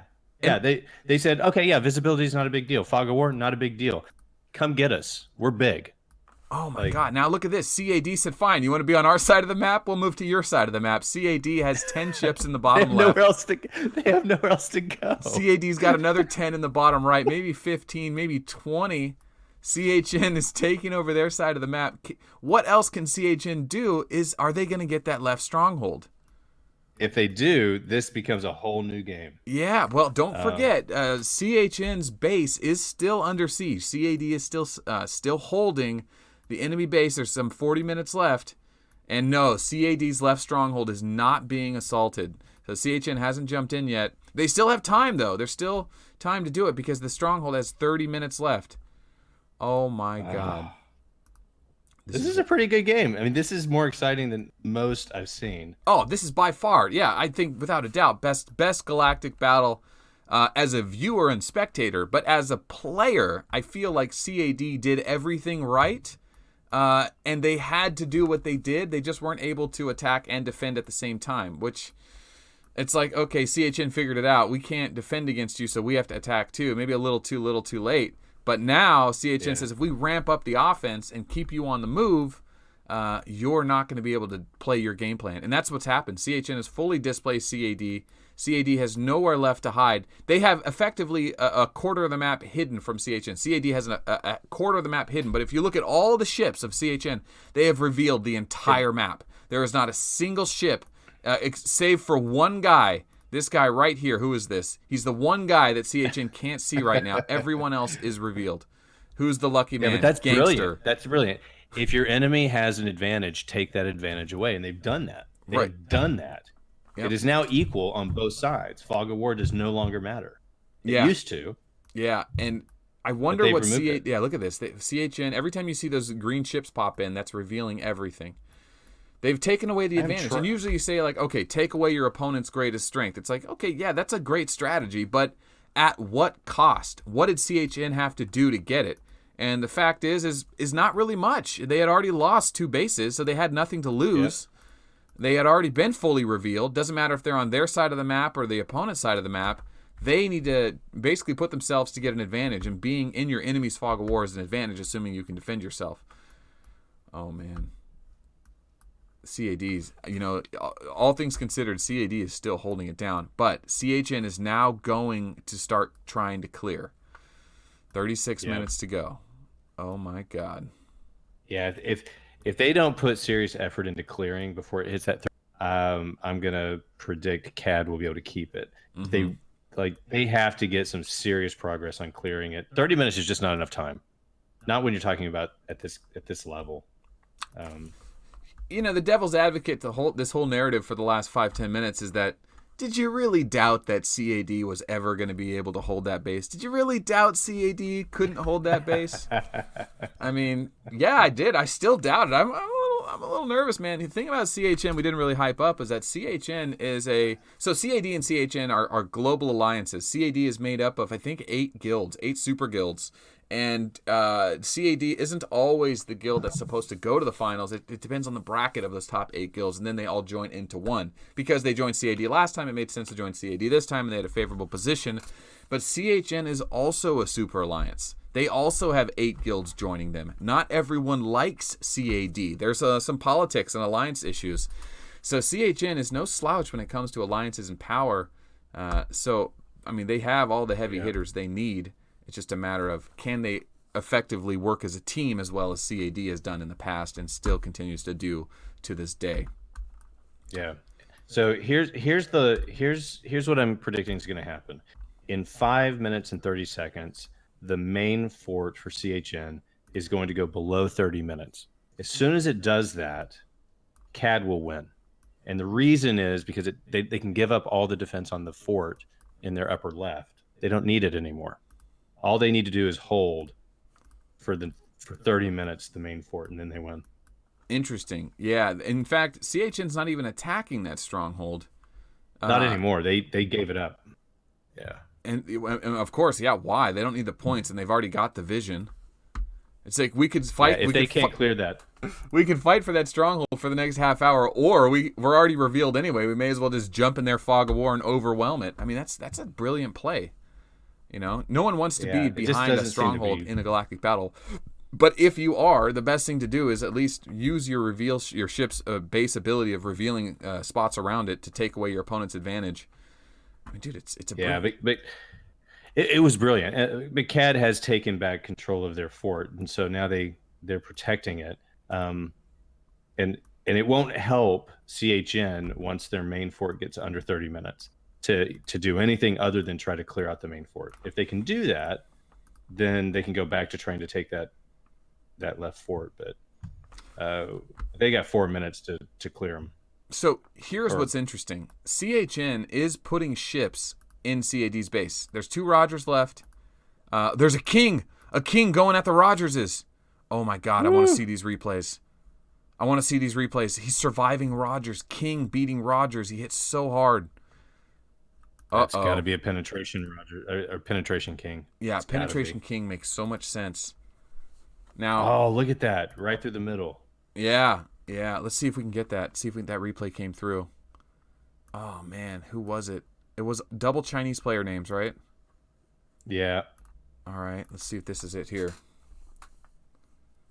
No, this is a one-shot blast. Dragon Slayer, go Dragon Slayer, do your thing, girl. Crushing blow.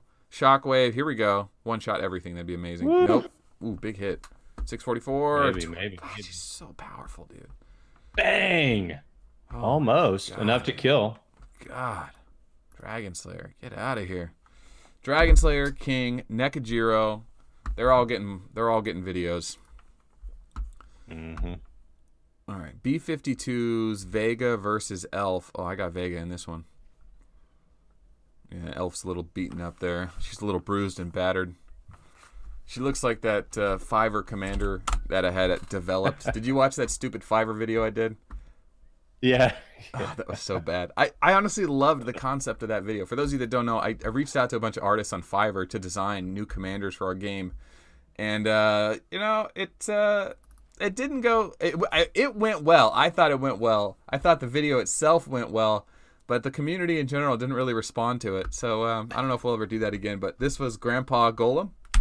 This was... I think this was like the woman cheating on or having an affair with Elf's husband. This is Elf's sister who has a lot of cats. And Grandpa Golem again in gold. Freaking awesome. Awesome. I love that idea. But yeah, I don't know. I'd like to see more. It's like you merged Sky Kingdoms. Mm-hmm. With that gold on him. Yeah. And the staff. It's funny. Sky Kingdoms now has a lot of Arc of War elements. Here we go. Here's a ghillie tier 12 plus versus a Rogers tier 12 plus. I don't like Rogers with these troops. The shield. Oh, that hurts.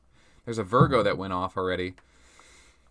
I don't know. Stella with nonviolent or Gilly with nonviolent resistance is going to one-shot this guy. I wonder he's got to be running penetration on this Gilly. He's got to be. All right, there's a defensive stance. That's a pretty hard hit for not having nonviolent. Right. Here's Sagittarius nonviolent. This is one shot. Yeah. This Gilly's going to wreck this Rogers. Dude, Rogers is not what he used to be. He's just not. That's the wrong troops, though. You got to have the tier 12 base troops. Yeah.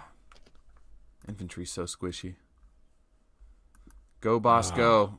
NYC, Rizel cheering on Gan. Where's Gan at? Gan, give us some replays. Let's see. Mike's saying they needed pronounced chess pieces to be in this game. That's the missing element. Pronounced chess pieces, as in like you see the chess. Nah, you can't really put gear on commanders without changing a bunch of the arts and animations, and it just takes up too much app data.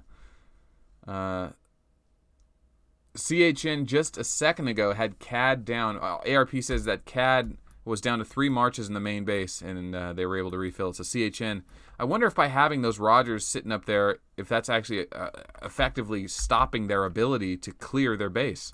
CHN's I don't know, yeah. 44 minutes left. Those 3 Rogers could be very... Oh, CAD is at 4 commanders coming. There's a Stella in there. I want to see that Stella replay. All right, let's go back and take a look at CHN's base, see how CAD's doing. Man, CAD's moved into the bottom right. I think, like, as much as it looked bizarre that CHN had actually popped CAD out of their base, CAD almost, like, kind of shrugged it off, and they're like, all right, well, we're just going to be on your side of the map now. You can do that. We can't really stop you from doing it. And they've kind of stuck there. CHN needs to go back down and clear them out. It looks like they're trying. Well, they're under the 30-minute mark now. Yeah. So the only option CHN has now is to clear CAD out of their main base. That's the only option. Yeah, and they weren't able to do it on the left stronghold. They weren't able to do it on the right stronghold in a half hour. Now they have all their armies revealed, all their ships revealed in the same amount of time. So the question is, did CHN demoralize CAD enough to be able to clear that base? And the answer is probably not. Nope. Probably not. Nope. But they're still trying to attack it, which is weird. CHN not giving up, man. No. What a performance, man. And it's not over. It ain't over, man. You know, it's really not over. No, it's not. 3 players could go on a tear. You know, they really could. Like, who are the 3 commanders right now? Like, what does CHN have to do? They need to get 3 commanders out of the way right now. And those commanders are this Chinese player... it's Anakin, Kajino, and Sis-36. If they removed those, if they popped those 3 commanders on the map, it would instantly pull them out of the stronghold, and then it would be B-52, this Gilly, and then this King. It's got to be a coordinated strike. All 3, call out all 6, strike. You know, and it's like, I'm going to call these 6 out in order, and you know your striking order. If you're striker number 1, attack by the first name I say, you know, and just call out 6 in a row, 6 strikers, go for them. They can see the whole map. They know where they are. You know, if they need help, say, hey, where's Ally 6 or whatever. And then all of a sudden, someone needs down. You're right. Someone needs to be doing shot calls on specific blocker comms, especially the Rogers. If you can get rid of the Rogers, you're absolutely right. They can. But, yeah. They need to get coordinated fast. I mean, if you think about it, there's 80 active players. They're all talking right now. At least 30 of them are. If you had... 3 players attack each person, there's no way that person would be able to auto-heal and auto-garrison faster than getting hit by 3 max arcs, right? There's no way. Absolutely not. You know, there's no way. And even if they had allies garrisoning them, if 3 players attacked all 6 of these players on their ships, they would clear that base instantly. They just need that level of organization, which, listen, I'm not pretending like that's easy. That's incredibly difficult to do. We don't know where these guys are at. We don't know if they're defending other players. We don't know if they're attacking the other base. Who knows where they're at? But it could be done. But that's why, like, you see things in I don't know what's a good example. I don't have any good examples. Ender's Game, where like or the airship fleets, where it's like you have one commander in charge of a squad of 20. And then that commander is in a group of 6 who's being led by another leader, and then there's a fleet leader. that's in leading those other guys that Yeah. have all those fleets under him. There's layers and layers of command. That's almost where we're they at. should have that. Yeah. They should have that. And I'd be surprised if they don't. Like if they don't have like a general, and then they have like lieutenant generals or commanders that they're like saying, all right, this is your job. You get your 5 people that you control, and you go do this thing. They should have that.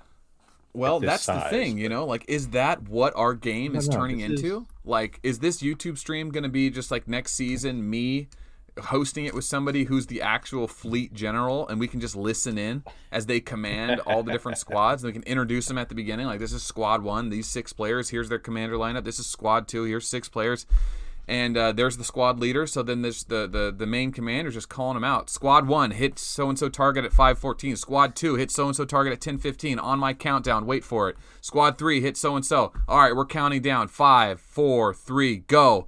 And then, boom, 6 commanders hit 1 ship. The other 6 commanders hit 1 ship.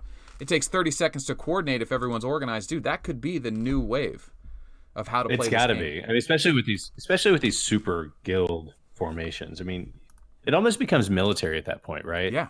How's it going, Captain? The tactics exist, and there's lots of players who come from military backgrounds that can put that into play in this game. It's Sure. not. Adrian Stan has just joined the channel. He's officially, I think that's the $5 sub a month thing. You get the little corn emoji. Notice how Army has a little corn emoji. Pickle Rick's got the corn emoji. Army, I think, has been a member for, is it 2 years now? At 3 years, I got to come up with a new emoji. I think I have a secret emoji in there. It might even say if you look in there. But YouTube's way of monetizing the channel. I mean, it's nice to have a way to monetize it. Appreciate that. A lot of the people don't realize that $5 a month has gone a long way for this channel. So thanks all you guys. I know I haven't shouted you guys out in a while. Army's been around since the beginning. You guys, you're amazing. But anyway, thanks for joining, Adrian. Okay. Where are we at? 24 minutes. Gilly Rogers, Full Metal Rogers. I wonder if anyone has switched comms. I don't want to abandon that conversation because I think we're onto something there. Having a fleet commander is the next iteration. It really is. Yeah. And I wonder if TB is organized enough to do that. The problem with CAD is they have a lot of Asian and a lot of English players. They'd have to split them up into different groups, and they need someone who's bilingual. I mean, this is a language barrier at that point. But they could do it. CAD. This is. I got a lot to these guilds right now. I mean, the fact that CHN did not give up when they lost their final fort is a testament to the fact that they, it's also a testament that the tactics in this game are changing. Like that used to be a death nail, remember? Like it's not anymore. If you have enough active players, it's just like another thing that kind of goes against you. But it's not like it's not more harmful than having full vision through the vision forts. Do you know what I mean? Like, they're able to fight against it. Although it looks like CAD has retaken their side of the map. Yeah, that's what I was about to point out. Much. CAD's back in their position, back in their fog of war. CAD's back in their position, in their revealed locations. Not that it matters. CAD still has some players down there. CAD pseudo is down here. I wonder how many players have been zeroed at this point. I'm gonna check the line. Gotta be a bunch. Yeah, I'm gonna check line to see if any datas came through. I'm sure some of the players have just left the galactic battle just because there's no point. They can't attack or defend effectively against these massive ships. They're just like, I'm more of a threat than I'm more of a liability than a threat. Let me just get out of here. I've got a message from you. What's this replay you sent me? Yeah, so this is the build that Rogers has with the new weapons. This is his accuracy build, and it's stunningly effective. Okay, I'm gonna save that. I think my little boy just woke up. I think my little boy just woke up. Although I still got the points. I still came out ahead on points, but I should have done a lot better against that particular Rogers. Okay, let's see. Oh, I've got a baby. Oh boy. Rogers pen build, replay of the week, and I'll put it in reference too. I think the heater's on too hot. All right, I'll be right back. You have the mic. Don't say anything bad. Go. I'll just talk about you. All right. So let's see. What do we got? We've got CAD sitting in the main fort. Looks like they're continuing to stack. They've got 1, 2, 3, 4, 5, 6, 7, 8 commanders, 9 commanders, mostly Rogers. Looks like a Vega or 2, a little full metal. I'm going to go out on a limb and say CHN is not going to be able to remove in time.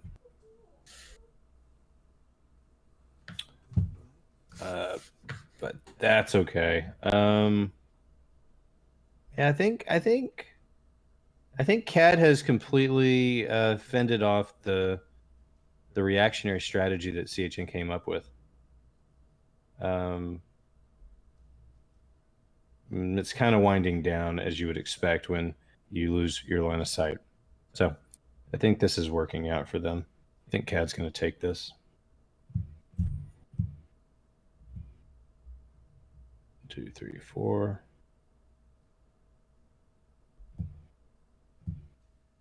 Do.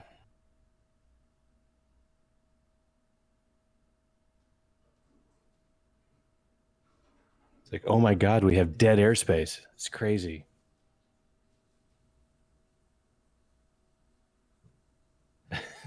Melt woke the baby up. Now he's in trouble. I don't know how his family puts up, like they give him lots of space to do this. I mean, I love it when his dad comes on and like gets into the mix. Thanks, Snow. I appreciate that. Now I'm actually watching the chats. Okay.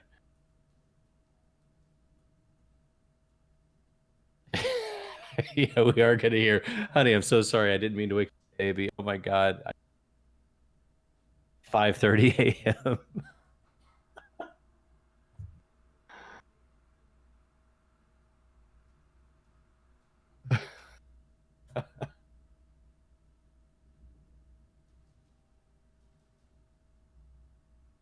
CHN looks like they're going back on the offensive. They're going to start bouncing people out. So they've been listening to our commentary, maybe.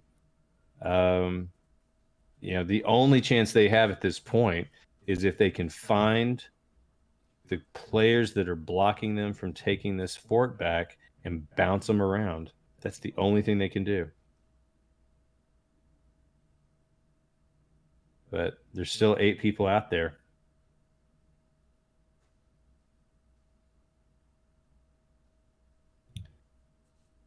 So I don't think they're going to, I think the writing's pretty much on the wall. Although they got 18 minutes and 42 seconds. So anything can happen.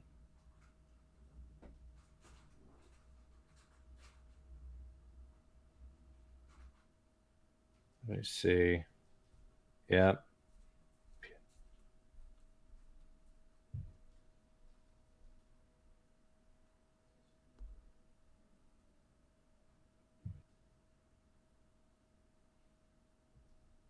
All right, let's check out some replays. I know you guys won't be able to see them, but I'll look at them.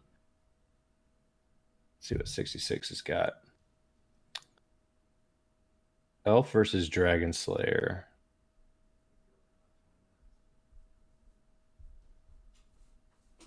Yeah, I think. Yeah, Elf destroyed Dragon Slayer. Well, oh shit, where are my glasses? Can't be going on without glasses. I'm naked. Uh-oh. There we go. What'd I miss? How we doing? We're doing all right. I think CHN has fully moved up into the upper right quadrant, so they're still continuing to try to advance on CAD. CAD is still... Actually, they're pretty sparse. CAD is moving around. They're not necessarily taking over the upper left. They're all the way down the lower left.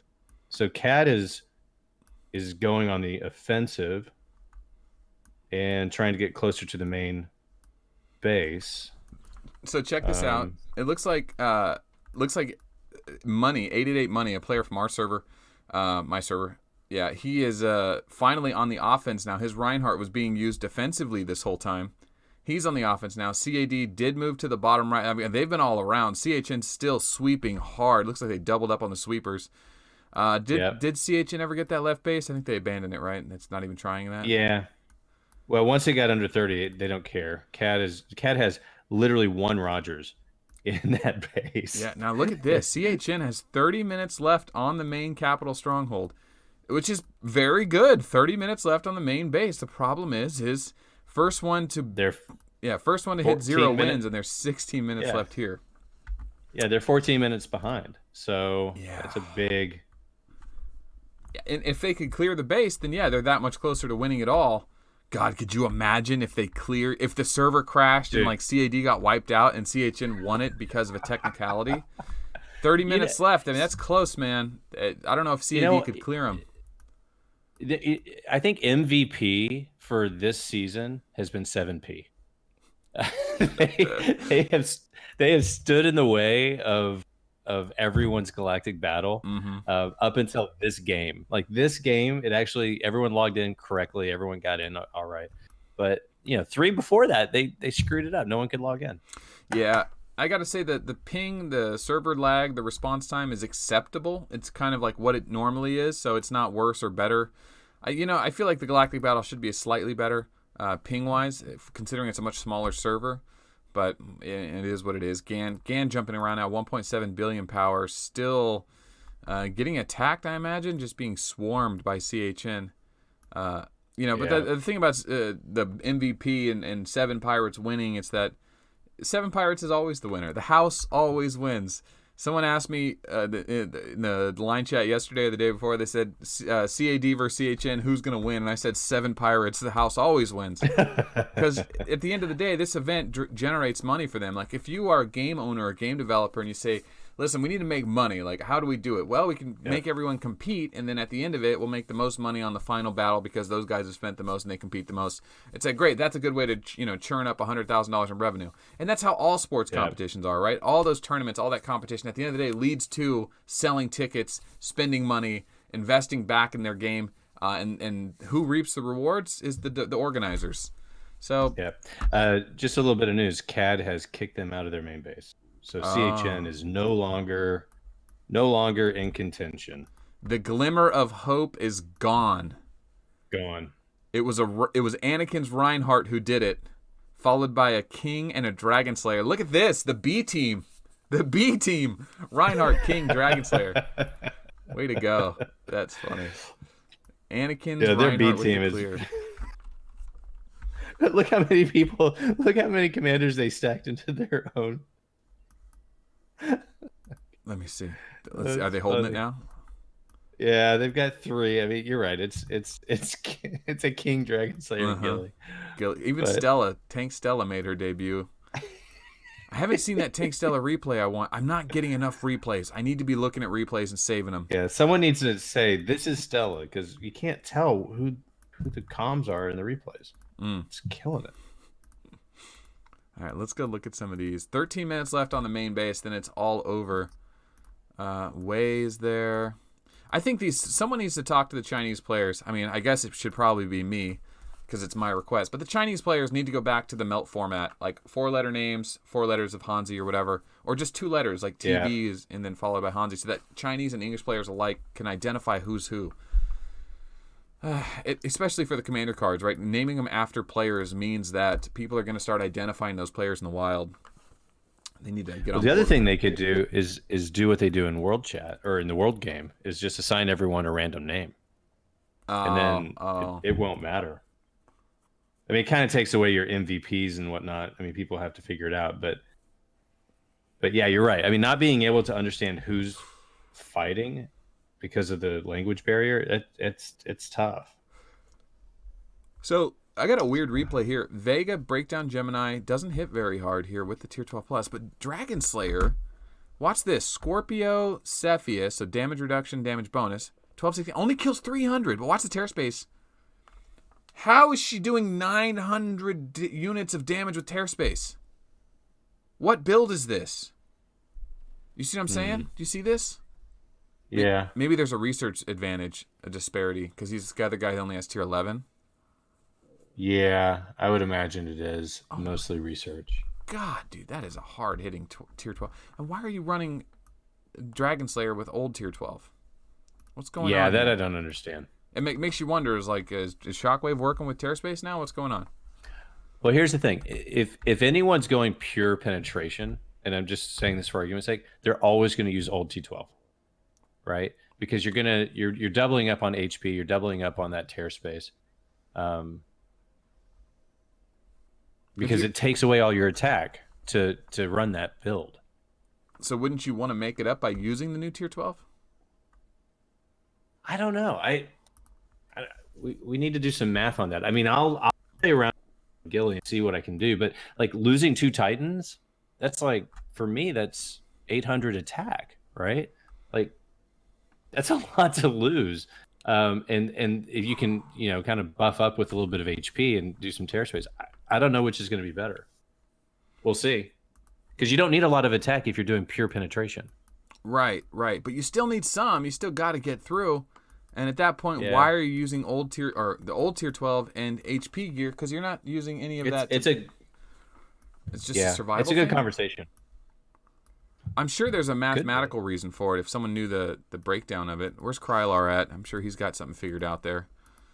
But here we go. 10 minutes left. Full Metal defending Kajino back in this. I like saying that name.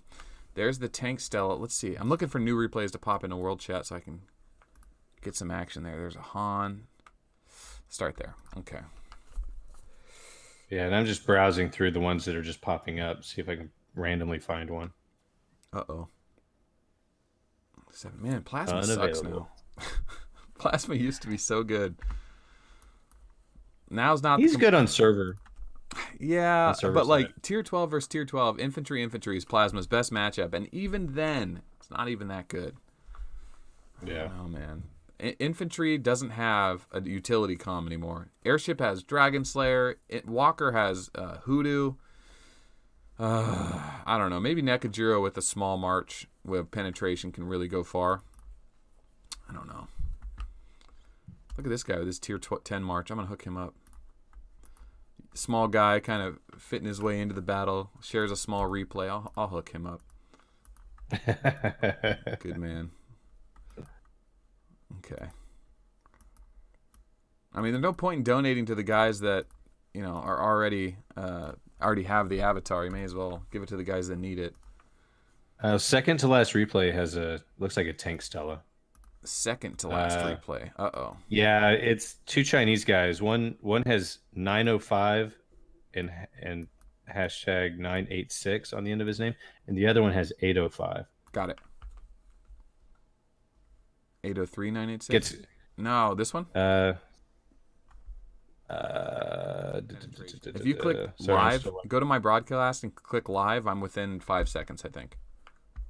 Okay. Hold on. 986 No, 805. it's literally second to the last from the very bottom of the list on the right. On the actual list on the right? Yeah, but Stella actually gets crushed, so I don't know if it's a great replay. Well, knowing what she's bad at is good too, right? If you show a replay where she's really strong, you also want to show the replay where she's really weak. Show where she's weak. Yeah. It's a Gilly, so she gets crushed. That's part of it. Yeah, that's her counter matchup for sure. That or King or fuck, man. Elf, I don't know. Elf, maybe not. Tank Stella probably beats Elf. I don't know. Tank Stella, I don't know how well she does against Elf's heal. All right, there's an Elf versus Dragon Slayer. I got my money on Gilly on this one. Gilly versus uh-oh. Actually, it's Dragon Slayer. Uh-oh. That's not enough. Let's find out. Oh, no, she missed. Oh, God. Oh, no triggers. All right, Awakening. Gemini, Nonviolent Resistance. Come on. All right, got a Virgo off. That'll help. Nice. Huge hit. That's game right there. Okay, way to go. No way she hits the Shockwave and the guaranteed hit, so we're going to be okay. Whew. And that's it. There's only a third slot, so Gilly wins. Good job, Gilly. Yeah, it could have gone either way. Wow. Yeah, it could have. Really could have. With one guaranteed hit, it could have gone the other way. I've started to believe that with a really strong Gilly, it's always a coin toss. You have a 50% chance of winning all the time. Whoa. Dragon Slayer, Hancock, Tier 12 versus Tier 12. I don't like these troops on Dragon Slayer, but I'm assuming King knows better than I do. All right, here we go. Awakening, Gemini, got it. Leo. See, I was told not to run Leo on Hancock because his feral strength just debuffs all their defense anyway. But interesting. Yeah. Okay, I like Virgo, Cassiopeia, Taurus, Gemini on Hancock. It makes sense to me. But it's not like you always have max feral strength anyway, especially at the highest level. Ooh, that's not a very big hit for Dragon Slayer.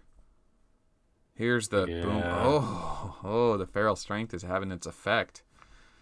I've got my money, but King shared it, so that means he's supposed to win this replay. Oh. Yep. I think Hancock's going to win this. It seems like it, but Hancock also isn't hitting very hard. Is Dragon Slayer running Virgo? Because that could mess him up too. Yeah. Ooh, you know what though? Those shockwaves, no more man, shield. they're having an effect. No Taurus, more shield. Not enough. I don't know, man. He's doing good tear space damage. I like this build from Hancock. This is kind of what I envisioned on him. Here comes a crushing blow shockwave. This is going to be painful. This might do it in right here. Oh my goodness.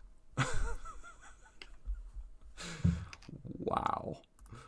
I think it's fascinating that someone put a max Hancock. Oh, that is brutal. Yeah, that's a big hit. Big hit. Wow. But someone put max into Hancock. Was that an S class? No. I don't know. I don't think so. Because you can't get it out until you get them to S. Yeah. those are stuck mags. Like you can't do anything with it. Yeah, it means they had to pump him during an ad leadership event, the last one in Christmas. Yeah. All right, so CAD's got 7 commanders in, 5 minutes to go. CHN is defending their hearts out, really going for it. I almost wonder if they know that they're not going to be able to succeed. They haven't successfully cleared one base all night. Nope. And maybe I don't know, it's been 2 hours. Maybe CAD's getting lax. CHN's not giving up. I respect that. Greatly respect that. Glad they're still doing it. But CAD has retaken their fog of war. How's it going, Captain? The fuck? Oh. How's it going, Captain? There you go. Zero Cool just joined a sponsor of the channel. Thank you, Zero Cool, for joining. Aren't you a patron as well? You're a patron and a sponsor? What are you trying to do here, huh? Bonus points? There's a few of those. CHN kind of scattered around the map at this point. It doesn't really matter because CAD can see him anywhere. CHN all over the place. Man. CAD sweepers. Look at Gan. Gan's down here just stirring things up. I don't think Gan is even attacking, right? He's not attacking a base. He's just pure sweeping, right? Yeah. And you know Gan's not sitting around. Gan is working. Gan's getting stuff done. So, God, look at that lineup. Look at this lineup. Here we go. What are the names? Let's see. TB, Kajino, B52, Buck, Chico, Dr. James, Wei, and then probably 10 other Chinese players I can't pronounce. All these max leadership comms. Good God, man. A lot of full leadership Rogers. Well, he's the most effective commander. So the question is, I think we're going to... at the end of the Season 9 Galactic Battle, who are the top 3 commanders, respectively, from each race? I'll tell you what I'm excited to see. I'm excited to see full penetration king because you get guaranteed hit, and that should decimate. I think accuracy Rogers is going to become a big thing. I'm with you on that. Let's see. I don't know. Infantry comm. Yeah, I'm thinking infantry. I'd love to see Stella kind of come out, but I don't think she's ready yet. I don't think she's making the showing yet. So I think it's still Gilly.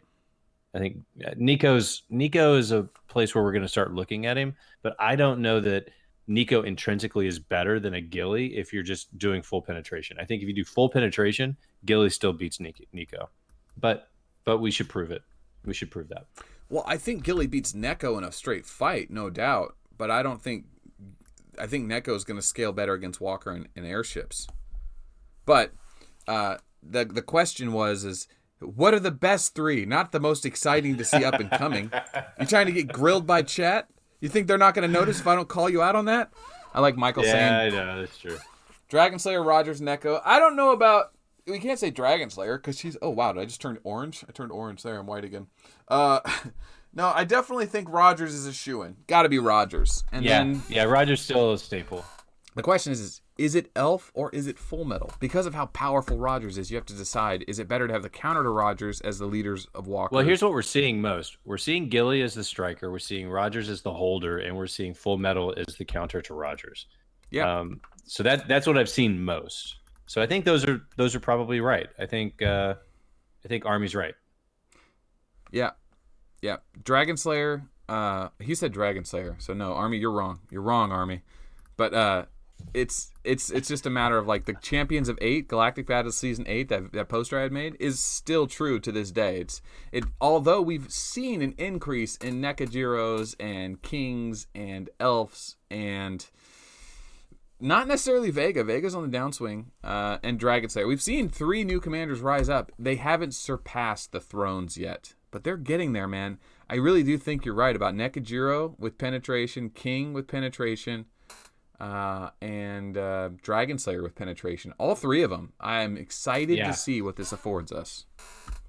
But what I want to know is why is everyone running old tier 12 on Dragon Slayer instead of new tier 12? Are they just like they spent their limit, now they don't want to get the new tier 12 plus? That can't be right.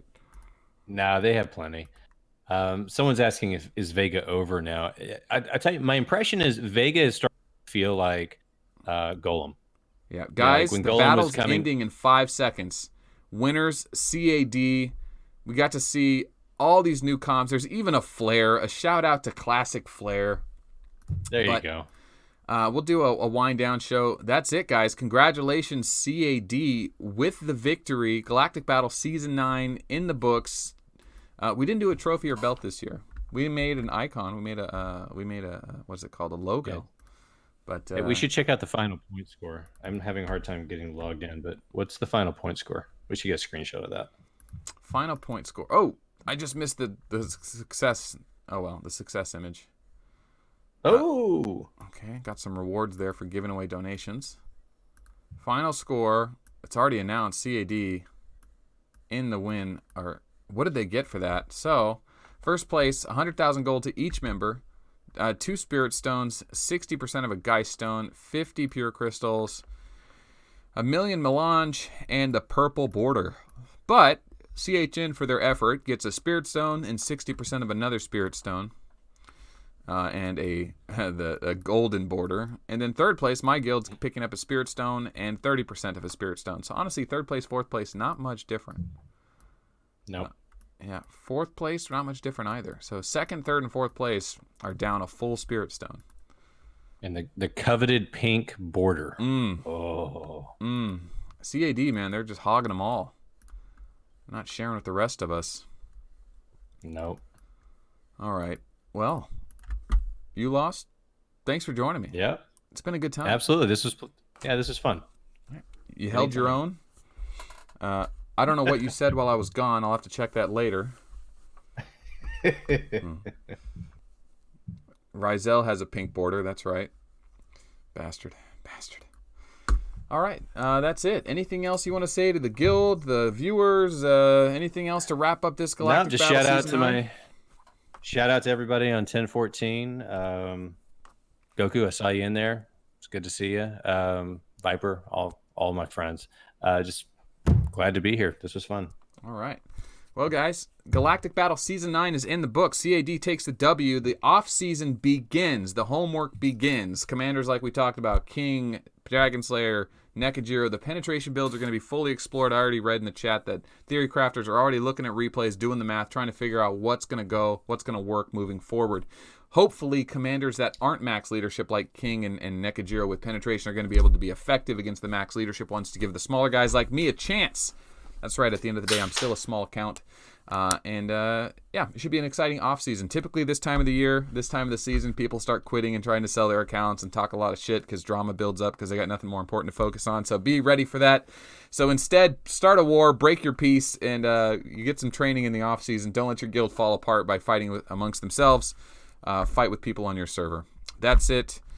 Signing out. My name is Mel. Thanks for watching Galactic Battle Season 9. We'll see you for Monday's video and all the Season 9 Commander cards that should be coming out next week and the week after. If you got some great replays, send them to me online. I'll upload them to YouTube, use them as proof. Or bad replays that show what commanders are bad against. That would help as well. That's it. Outros are done. You lost. Thanks for joining me for this. I greatly appreciate it. Until next time, good night or morning.